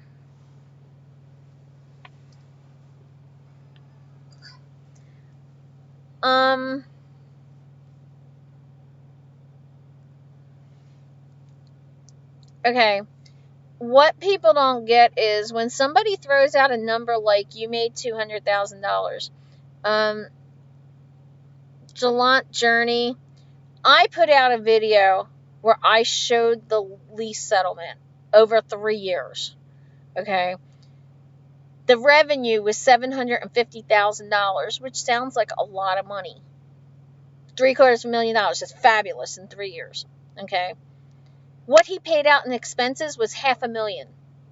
So he had $250,000 divided up in 3 years, which comes out to $95,000, which still sounds like a great amount of money, except no workman's comp, no health insurance, no 401k, no life insurance, disability, vision, dental. You know, the lease ops don't have workman's comp, which is a big deal. And then they don't have life insurance. They don't have health insurance. So when you get injured and you can't get in that truck, because I have friends this happened to, you know, they don't even have money to go get a hotel, but they still have that truck payment coming in. They still have to worry about that, and now they don't have any revenue. And when you're new, you don't know the freight lanes. You don't know what loads to accept and not accept. There was somebody in here earlier that posted a video where he took an okay paying load into Alabama. And then he sat there for 2 days because he couldn't get a load out. Now, the loads going out of Alabama, if there's freight there at all, because it's pretty much a dead freight zone for the most part, they're going to pay crappy. So if you get an okay load going in and you do get a load coming out, you're not even going to have enough money to pay for the fuel for both trips. You know, and as a new person, you wouldn't know this. It takes time to learn this kind of stuff. And when you pick and choose loads, you have to consider what the product is, what's the weight, how much fuel am I going to be using, is it going over the mountains? The mountains are going to burn up more fuel. There's a lot to consider that when you're brand new and you're trying to learn how to drive the truck and manage your time, trying to handle the business end at the same time is not a good idea. And people don't understand that if you make a mistake, say with the reefer, where you put the load on the wrong setting, or with flatbed and you strap down the load, say you have like something like sheetrock, I'm going to say, and you put the straps too tight and you break the sheetrock, as the lease op, you are responsible for that claim. You have to pay the tens of thousands of dollars for that load. And people don't think about this. And they don't think about you are going to hit something when you're new. And if you hit something, you're paying that deductible. When it comes to load securement, the accident insurance does not cover something like a hard brake event. So if your load gets destroyed by your bad driving, guess what? Your accident insurance doesn't cover it. You're stuck paying for that load. Pally Rules, if he's still in here, when he was in his trainer's class, they told him about a driver that was in debt for $1.2 million. Paying for a load, $1.2 million. Okay? So, and then people throw out this whole walk-away lease thing. It's a walk-away lease, but that doesn't mean if you owe money, you're not going to have to pay back. And I know people who were company drivers, went lease because they thought they were going to make more money, didn't make more money, and when they came back, they were in debt, and they had to pay back prime in payments. So the grass is not always greener. I really, really believe that everybody should do at least 6 months as a company driver, preferably a year. Don't get me started on the lease ops. I literally had drivers at the Millennium calling me crazy for being company. I know. And I did a video on this about the culture of trucking. And they even just did this on my video that I posted about leasing, and I put up the settlements. You know, I said in that video, and I said in my culture of trucking video, owner ops put down lease ops and say, ha ha ha, you're renting your truck, you don't even own it. Lease ops look at owner ops and say, ha ha ha, I got a brand new truck and you don't. And lease ops look at company drivers and say, ha ha ha, I make more money than you. And company drivers look at both of them and say, you're all crazy, you're all stupid, we're in brand new trucks, we don't have to pay for it, and we actually go home because none of you do. I mean, if you guys that are new to me, go and find my videos on, I have one called The Truth of Being a Company Driver. I have one called The Truth of Leasing. People have said to me that those videos are more important than anything else that they've seen and more real. Pally Rule says, I can rant. We were at TA in PA. One dude told me I get sick of trucking soon and I'd hate it. And she went off on him. I did. I told him he was a baby and he couldn't handle it. I did. Okay. Here I am with my trainee at the TA trying to show him, how to go get repairs done and what you have to do. And this guy's turning around going, ew, you're in training. You might as well quit now because trucking's going to, what was the word he used? Like, trucking's going to kill you, or trucking's going to burn you out or beat you up. It's going to beat your ass or something like that. And I was like, okay, so you're a wimp? How long you been here? Oh, 20 years I've been driving. Oh, so did trucking beat your ass? Like, who beat your ass? Because dispatch doesn't do that to me. And he's like, oh, no, dispatch doesn't. Oh, well, then what are you talking about? And if really trucking was that bad, what's so stupid about you? Like, how smart are you that you've stayed here for 20 years? Like, why would you try to discourage some new person instead of encourage them? You can do this if you want to do this. If you make a commitment, you can do this. And it can become really easy. But you also should do it in baby steps. Don't rush into things. That's how people lose things. That's where you start seeing the reviews where people say, I lost my wife and I lost my house and, Prime didn't pay me and all that crap. You love the way I break it down like this. Oh, yeah, I try. I try. I just seen so many people that failed, and then they feel like failures, and it's not really them, it's the inexperience. And all of us are going to go through sort of like growing pains, if you will. You go through this exhaustion stage where the first 6 months you could just fall asleep in the driver's seat as soon as you pull the brakes. And then you go through this stage where you're on edge all the time and you're concerned, and you start to relax and it gets better. Big Houston, it's like if you go to Florida, you better get $2.50 in because you're only getting $1.25 coming out. That's true, unless you can get a Coca-Cola load coming out or corn. I had no idea that corn was in Florida until my friend who's a lease op told me, and he lived in Florida, so those were the two loads that he used to get. And he wound up arguing with dispatch for like 4 hours one day. They kept trying to give him the Tropicana loads. And he said, you know what? Screw it. Now I'm going to go bobtail home for 300 miles away because you can call me when you get me a good paying load because I'm not taking that crap. I don't have to haggle for loads as a company driver. I always have a load. And because my fleet manager's so greedy, I always have the best load he could get. Unless he's doing a favor for somebody else, I don't get crappy loads. It's just the way it is.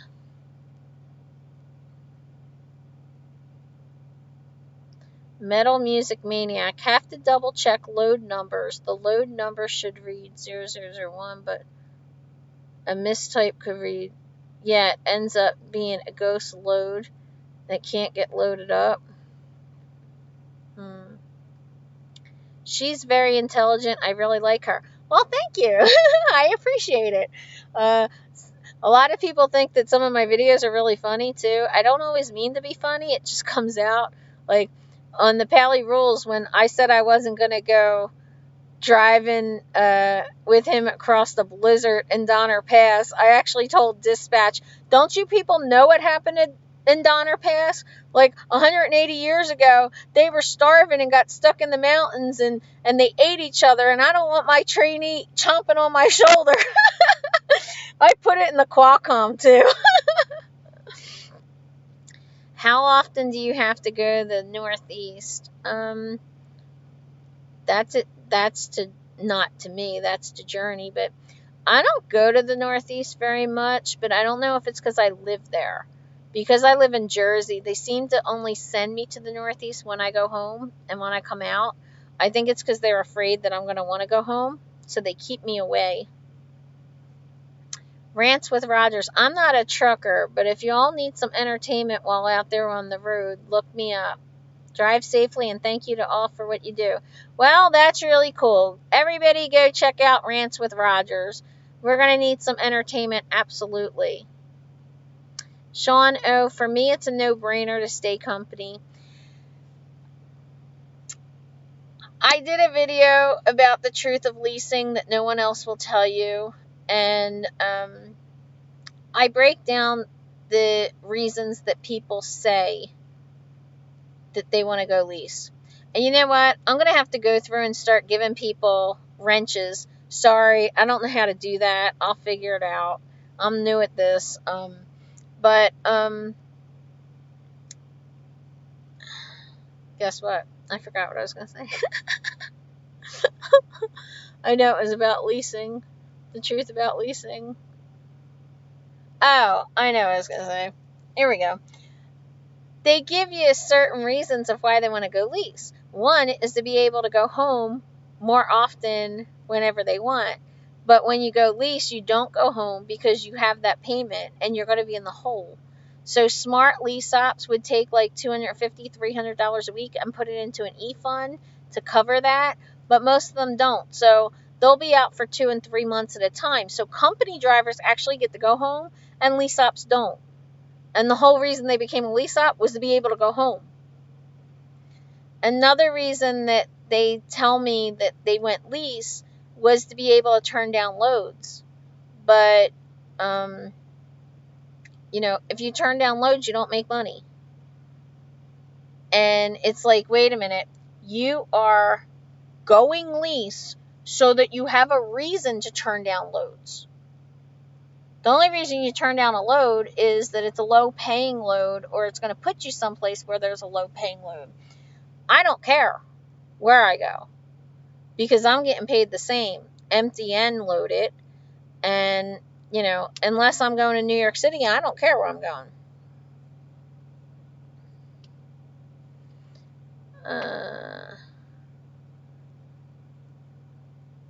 Putting in an application on Friday for Prime. I want to go flatbed, but not interested in the Northeast.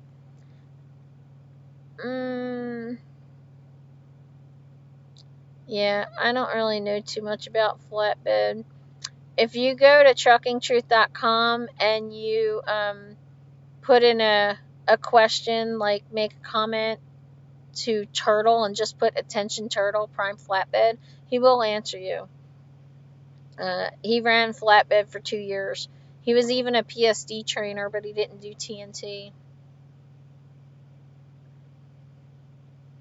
You haven't been in the Northeast in 2 months? Yeah, I don't really think...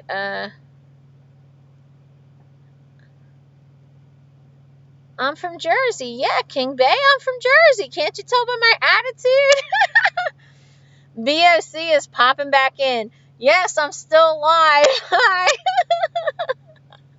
See, I can just rant and talk and talk. People are still popping in and talking. When you guys get tired, then I'll, if you start disappearing, then I'll leave. But I still got 22 people in here, so woohoo! Who knew? Why? King Bay, are you from Jersey? I'm from down outside of Philadelphia.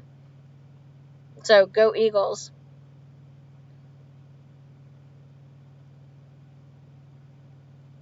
You should get the experience of driving in the Northeast. That's probably true. Ask her to do the Jersey accent. We were up around Jersey. She can change her voice completely. Oh, well, I do. Sometimes, like the Jersey. See, Philly and New York have 2 different accents too. And my sisters they were born in Philly and they were raised in Philly, and I'm a lot younger. So they do that whole, oh, we're going to go walk the dog and go to the mall and call my sister, and My one sister is so funny. She's got that real Italian sounding accent, and it comes out as, "Oh my God, it's so beautiful. Oh, it's gorgeous. I just gotta have it."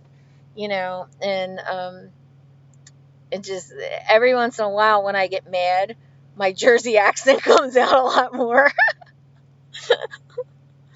But, you know, Pally Rules, he's a southern gentleman from down south, and he's supposed to be all nice and sweet and calm.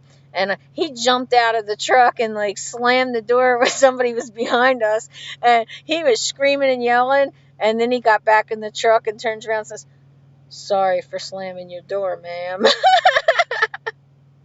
It was so cute. Yeah, guys, if you're interested in buying a truck, go check out BOC Enterprises, Destroyer of Landing Gear. There's a funny story for you. Rookie mistake, hello, destroyed the landing gear on his own trailer because he's a owner op, so he owns that trailer. No, wait.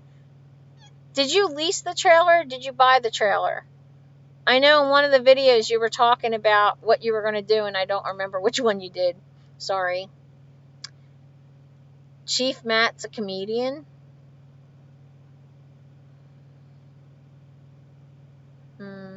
I'm out 3 weeks and home for 5 days. We're out 4 weeks here and home for 5 days. Well, at Prime, it's 3 or 4 weeks. And, like, I have friends that will go out for 5 weeks or 6 weeks and take off for 6 days. Like, I just kind of do what I want. Nobody says anything to me. My fleet manager will say, "What day are you coming back?" And then I tell him. And he's never actually told me anything like, "Oh, that's too long." He just says 10-4, thanks, putting it in the computer. So if I need an extra day or two, that's just the way it is.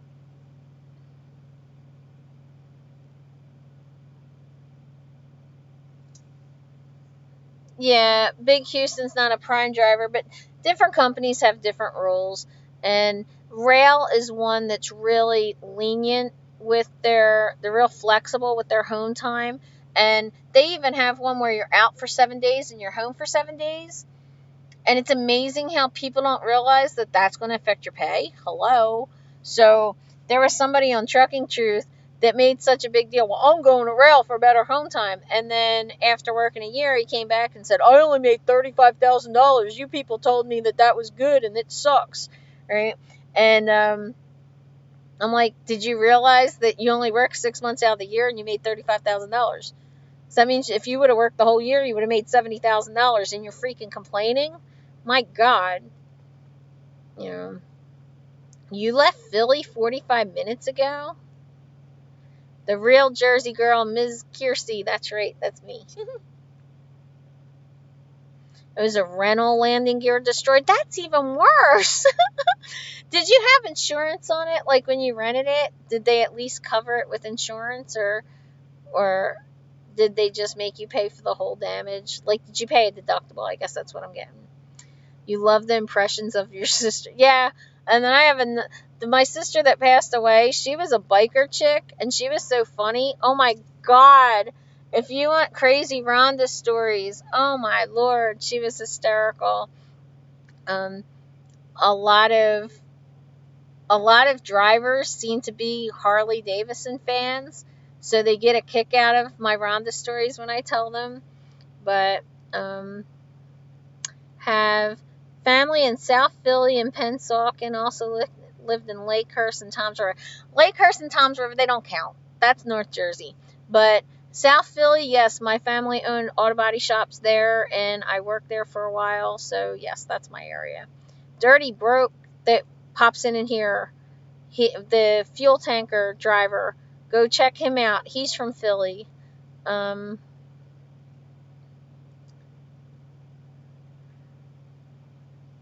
Yeah, you guys are fellow Southerners.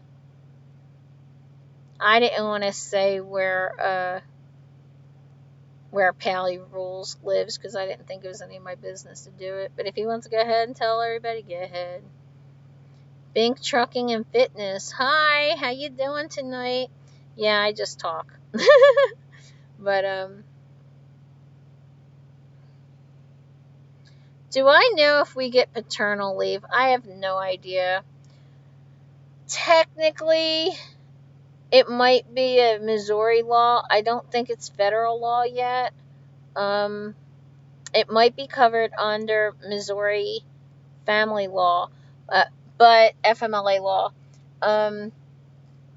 So I don't know if you'd wind up going through your home state family law or if you would go through Missouri's family law. That would be interesting. You know what? I'll ask and find out. How about that? Am I in a full-size truck? I am in a full-size truck. This is the bunk above me. I'm not in a mini. Big Houston is from Indiana. Yeah, I said in one of my videos that Indiana was a total eye-opener for me. I couldn't believe that people were smoking indoors and they were raffling off alcohol and like semi-automatic weapons and Tommy submachine guns and stuff. I was videoing it and my trainer was like, "What?" I'm like, "I haven't seen people smoke inside of a building in like 30 years." It was funny. Matt Hammertech Farming. You know what? Yo, Matt, go email them to me or something. Give me the links so I can go promote them. Because you've been hanging around with me for a long time. So, I had no idea you have 5 channels.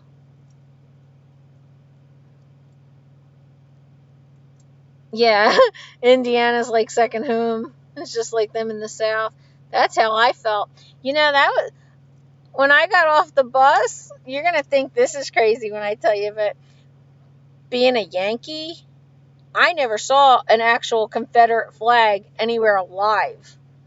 I mean, when I've traveled to the South, where do you go? You go to tourist place, so yeah, they would have them up there, but to actually see one on a flagpole driving around the city on the back of a pickup truck, never saw that before. Saw that for the first time in Indianapolis, and I was like, what? Like, I'm in a city. I thought cities were all like Democrat, lefties, you know.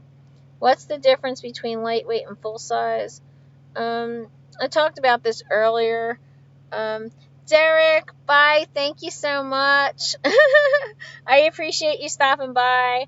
And please come by again. Thanks. And if you have any questions, let me know.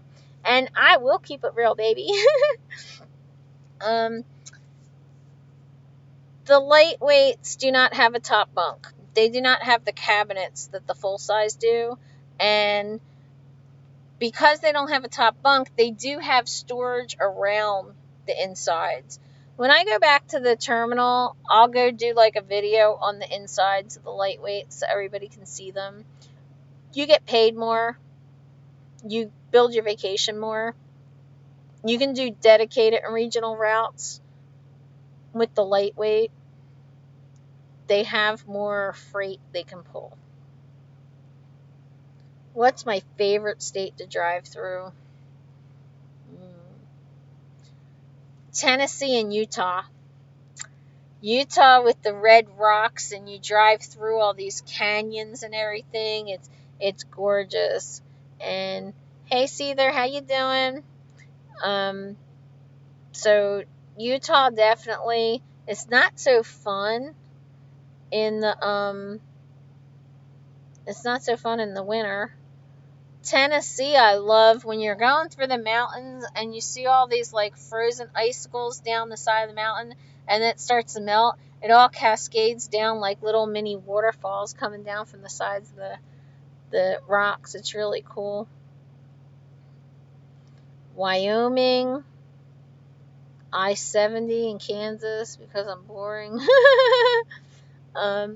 My email is truckingalongfun at Gmail. Trucking along fun.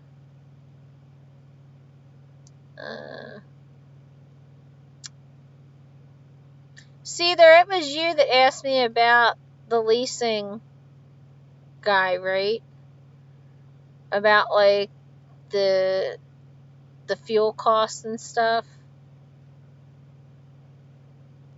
Yeah, I don't go over 70 in the wintertime. I don't do it. I did it like 2 or 3 times, and I was like, I'm not doing it. I-44 Missouri. Yeah. I've gone over 80 so much now, I know it better than I-59 by my house. And you know what? When we were going over the first time, it was snowing and icy, and he hadn't driven in that before. And he's like, "Ish." And I'm like, "It's okay. Just put your hazards on. You can downshift. Hit the little button." He's like, "Okay." And then when we stopped, I was like, "Was it so bad?" He's like, "No, because you were right there. You were telling me what to do." Love the 101 coming out of LA going north.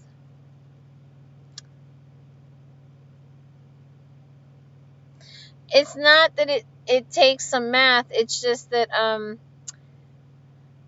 Seether pointed out on the lease op settlement video that he wanted to know what the cost net per gallon, for the miles per gallon for the fuel and all that came out to. The net fuel cost came out to.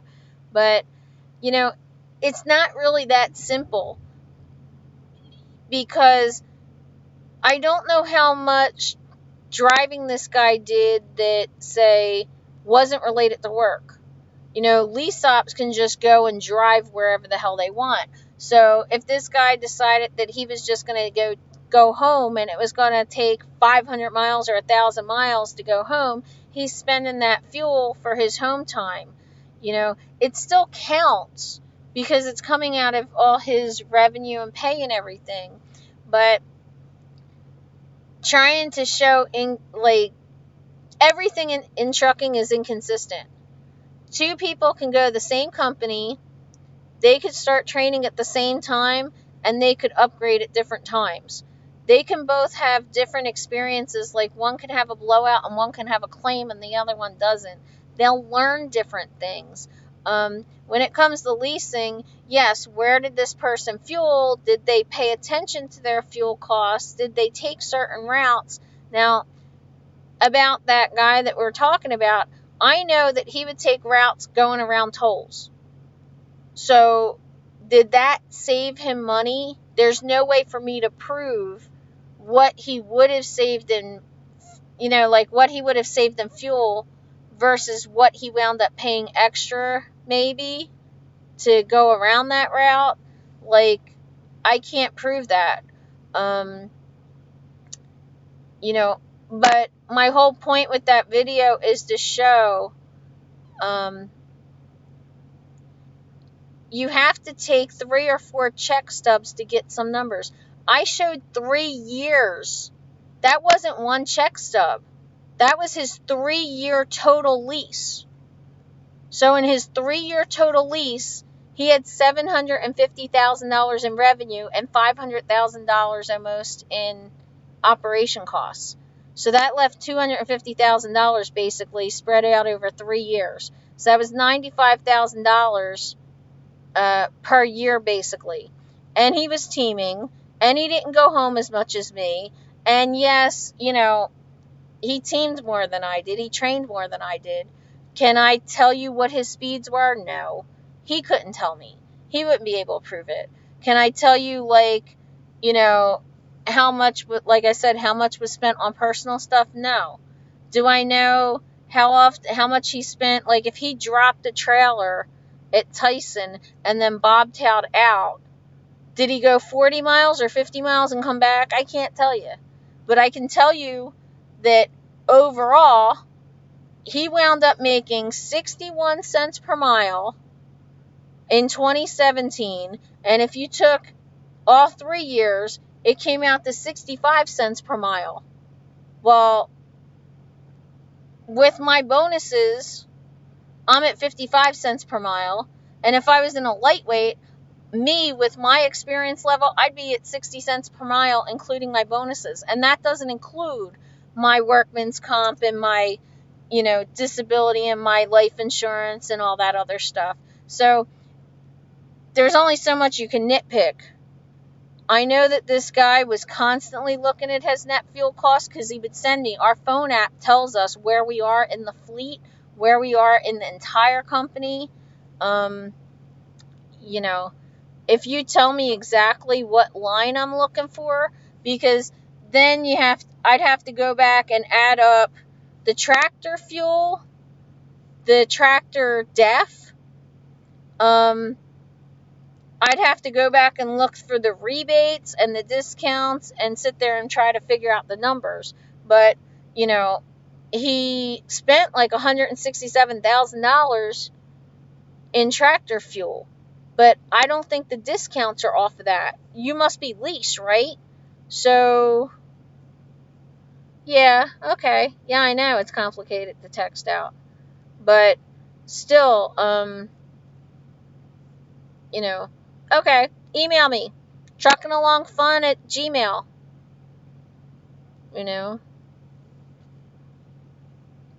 But still, no matter how you work out the numbers, there's going to be other factors that we just can't tell, but it's the closest that I could come to. Because at least it's showing people they're not going to be making. People come out here and they think that they're going to make like $300,000 a year in their first year, and they don't realize that revenue is not really what they made. That's not profit. There's a lot of expenses that people don't realize. They just don't get it. And I think that lease trainers are irresponsible because they don't discuss that. They'll show them, oh yeah, look, here's my check for $10,000. In the end, every lease op settlement I have seen from different people, it's basically a third. Just like I just said, $750,000 is what he made. What his portion was that he kept was a third. And every lease op that I've seen, it's pretty much been like that.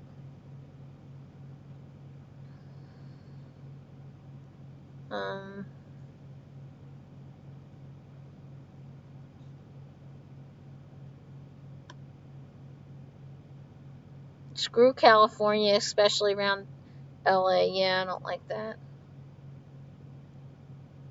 Hunts Point, New York. No, never been there. I don't like that. That doesn't sound good to me.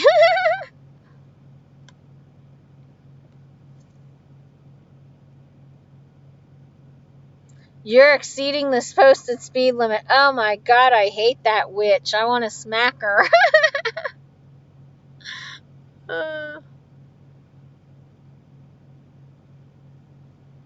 Yeah, cool. Send me the email and I'll send you my phone number. That's cool.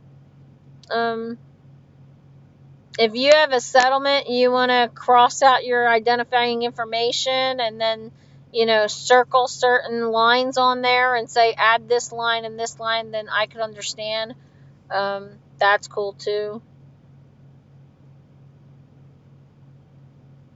I don't know. Can I link my email in the chat?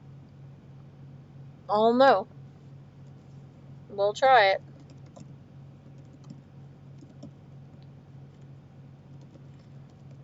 See, I'm that new at this stuff, I don't know.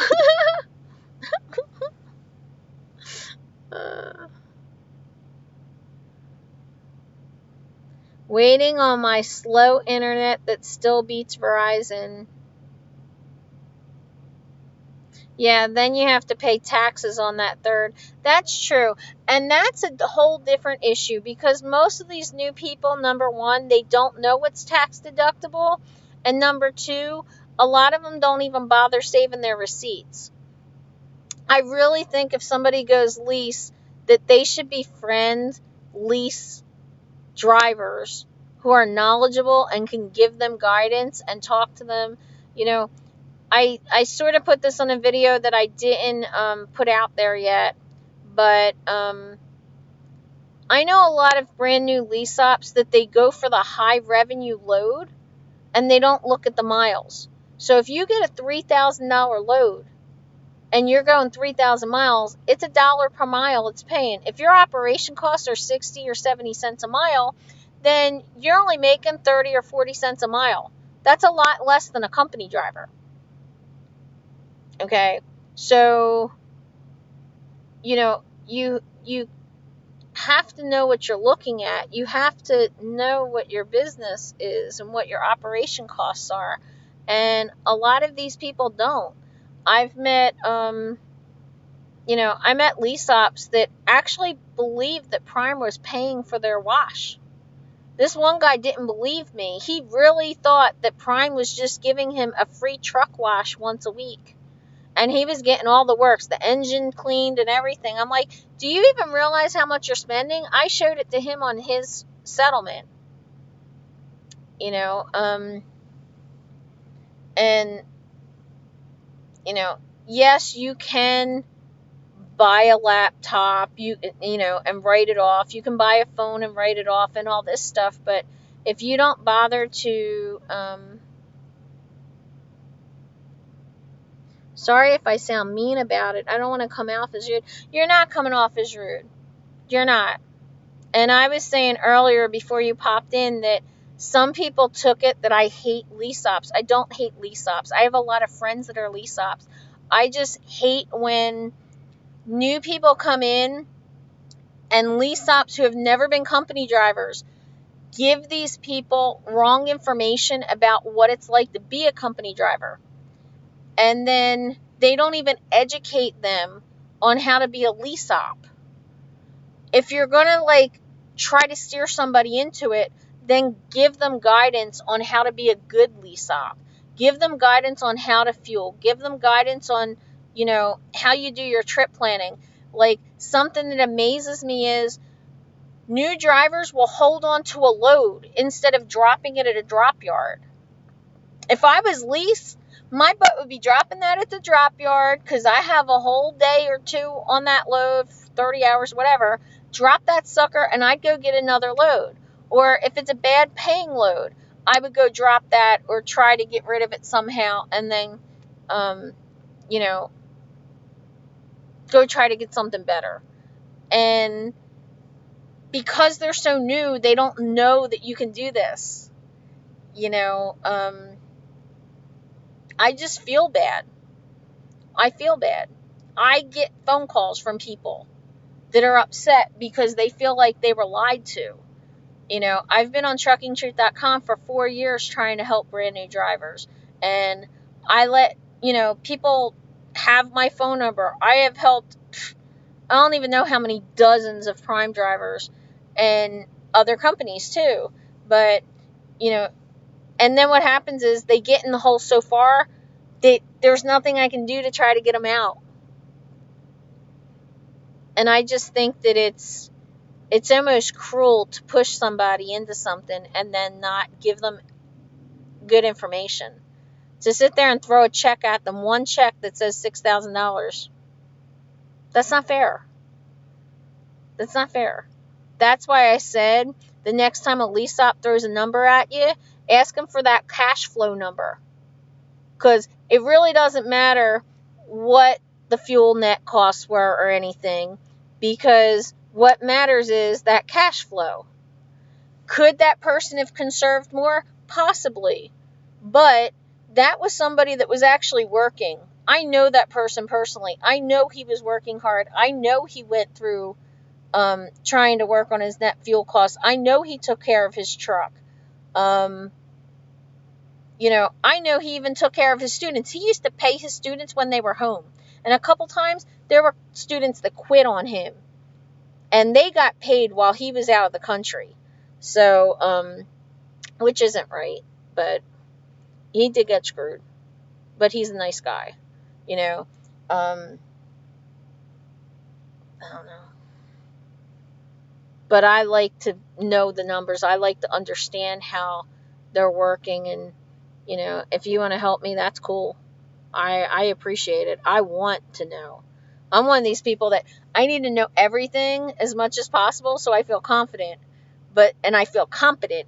And then everything changes and then I have to go learn all over again. I hate change. It sucks.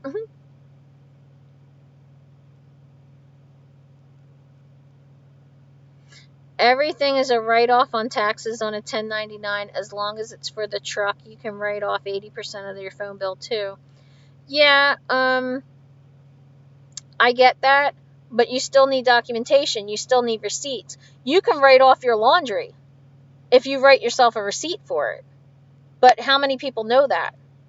I know lease ops that have handed me their expense sheets that Abacus for you that don't know, you hear, Jersey? For you guys that don't know, is an accounting firm that's in Prime. It's actually a separate firm. It's not owned by Prime, but it's in Prime at the terminal that we can all use, lease and company drivers. And they give us all out a packet. It's an expense sheet, expense report. And I've had lease ops come to me and say, I'll pay you to fill out this paperwork for me. Okay. Well, how do I know what you spent? Hello? I wasn't. Do you have receipts? Well, no. Well, then I can't do it.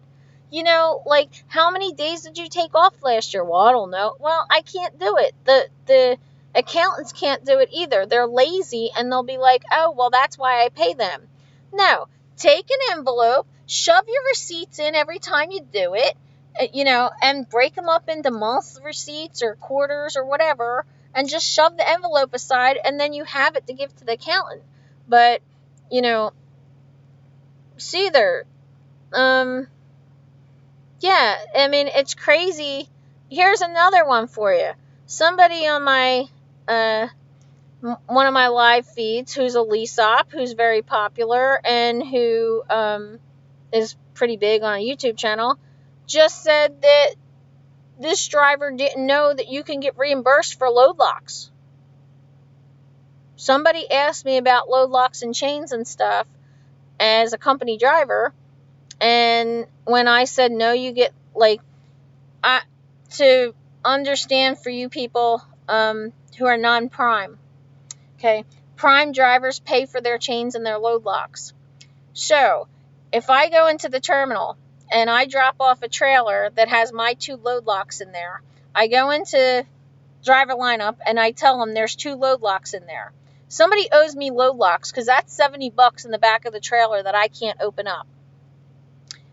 When the next person picks up that trailer, they're getting my 2 load locks. Now, what's supposed to happen is I get a credit because I lost it, and they get billed because they have my 2 load locks now. As a company driver, I message my fleet manager, tell him what trailer and load assignment number it is, and I get reimbursed in my pay. Okay? The lease ops are entitled to that too.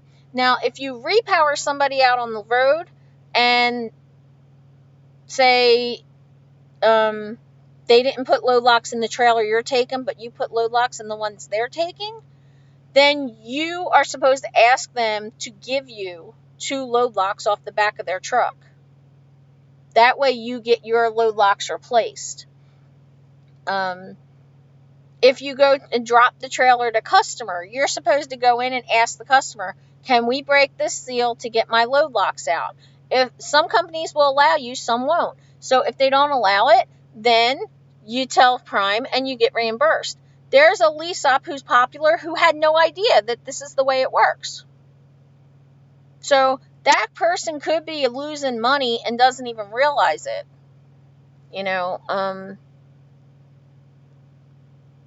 I just,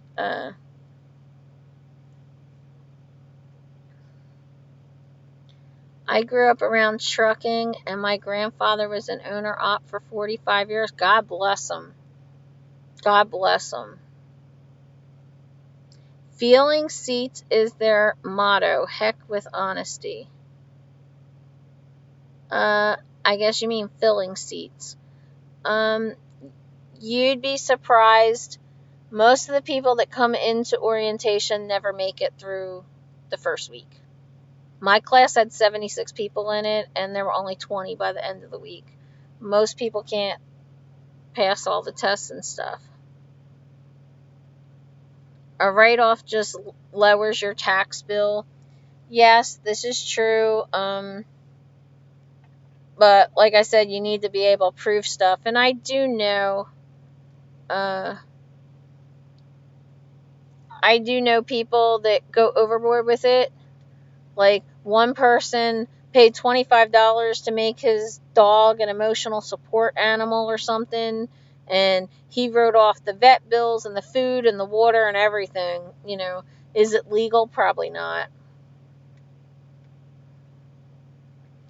Need a Navy SEAL rescue team to get out of that hole. Yeah, sometimes. Sometimes. Like, I know a guy who was brand new, was a lease. He'd only had the truck for a week. He was in Springfield. He was just doing like little local loads, like Salt Lake to St. Louis and back again and everything. He went over to the Econo Lodge and ran right into the awning. That's a $10,000 claim. It's considered negligence. So it's not just the $1,000 deductible for the truck. It's a $10,000 bill. Most lease ops don't know that. Most lease ops don't know that they're responsible for the freight if they damage it. So, prime trucks are rare here. What's the story? I don't know, because we run up there all the time. I've been to Save-A-Lot up there, and they suck. They'll keep you there for like 12 hours. I pick up potatoes. Onions are really big up out of there. Top Epiconic. Hi, good evening to you. I appreciate you stopping by. Further explanation of load locks, please. They're like these bars that extend inside the reefer trailers, and they lock in to brace the product from falling over. They almost look like tension curtain rods, and they like go into the inside of the trailer like a curtain rod would. Pally rules like only half my class made it out of orientation. Yep, I believe that. See, Dirty Broke, there you go. Dirty Broke and Bink Trucking Fitness. You guys want to stay in shape? Go watch them. Leon Smith, I didn't pass orientation. Do you care to explain why? I mean, a lot of people come into orientation and it's the DOT physical that gets them, or the medication is not accepted. A lot of people wind up having to, go back home and then switch medications. And if they get 30 days on that medication and come back, then they're accepted. Oh, thanks, Matt. Thanks. Physical issues. I'm sorry. Did you come with I'm just curious, did you go to a CDL school first and then try to come to orientation? I see a lot of people do that. Hi, Jay Helms. Makes sense that you're... Oh, I'm so happy. Now I gotta go share love over there. I appreciate that so much. Thank you. And Snorlord sent makes sense. So, cool.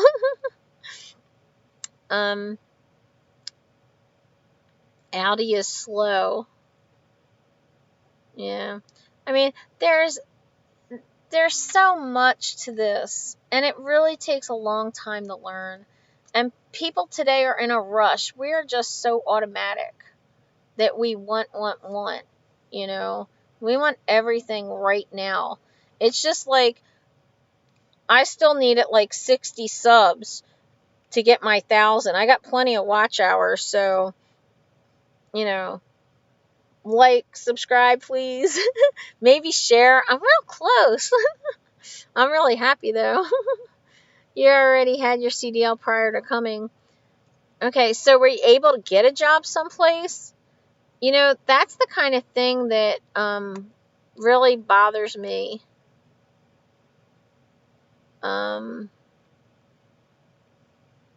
That people will spend money on the trucking schools and then they can't find a job for whatever reason.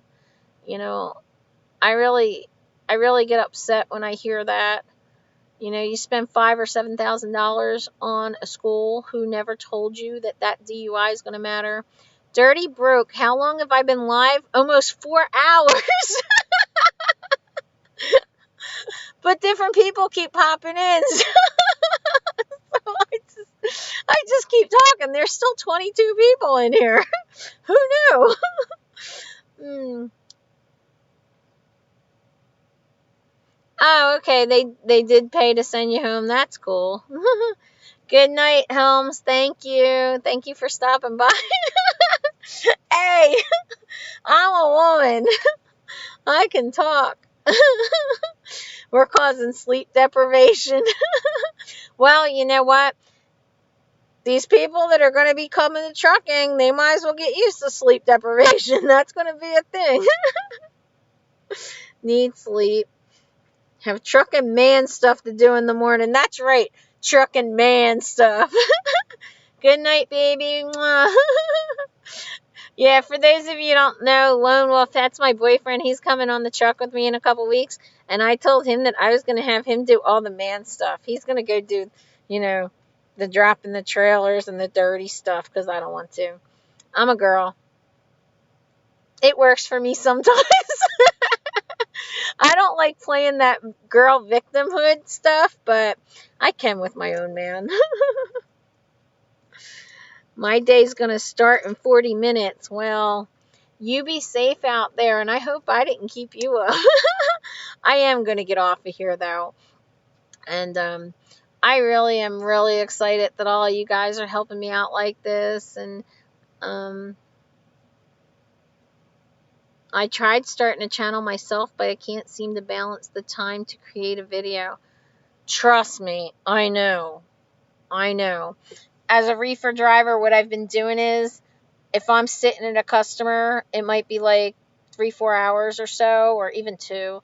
I'll just make like 2 or 3 videos right there, and then I'll like edit them and load them up when I have time. So if that helps you at all. Recruiter told me if I failed the drug test, then Prime won't pay for the trip home.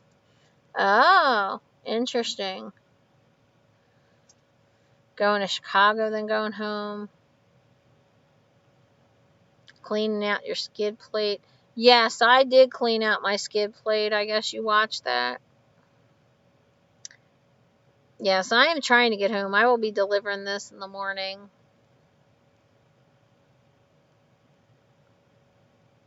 Hey! Who said I have granny panties? You stay away from my panties. That's none of your business. I wouldn't make them change a tire. We don't own the truck. We don't care about that. Because then if he changes the tire and he gets hurt, then what? What am I going to do? But Dirty Broke, I will be home on Sunday. So yes, absolutely. So all you guys in here, Dirty Broke and I are going to try to set up a live feed on his channel. So make sure you check him out. I'm not telling you what kind of panties I wear. Seriously. But, guys, I'm going to get going because I do want to go to sleep. I can't believe there's 20-something people still in here. Wow. I love you guys. It's great. But stay safe, and anybody who needs any questions answered, feel free to comment or subscribe or whatever. Email me. My email's in all the descriptions. Topiconic says he always liked my content, good and possible. I always want to help people. That's the truth. I don't care if you come to Prime. You know, I'd like the money, but I'd rather have everybody be happy. So, thanks. Have a good night, guys. And I hope to see you out here trucking along. Bye.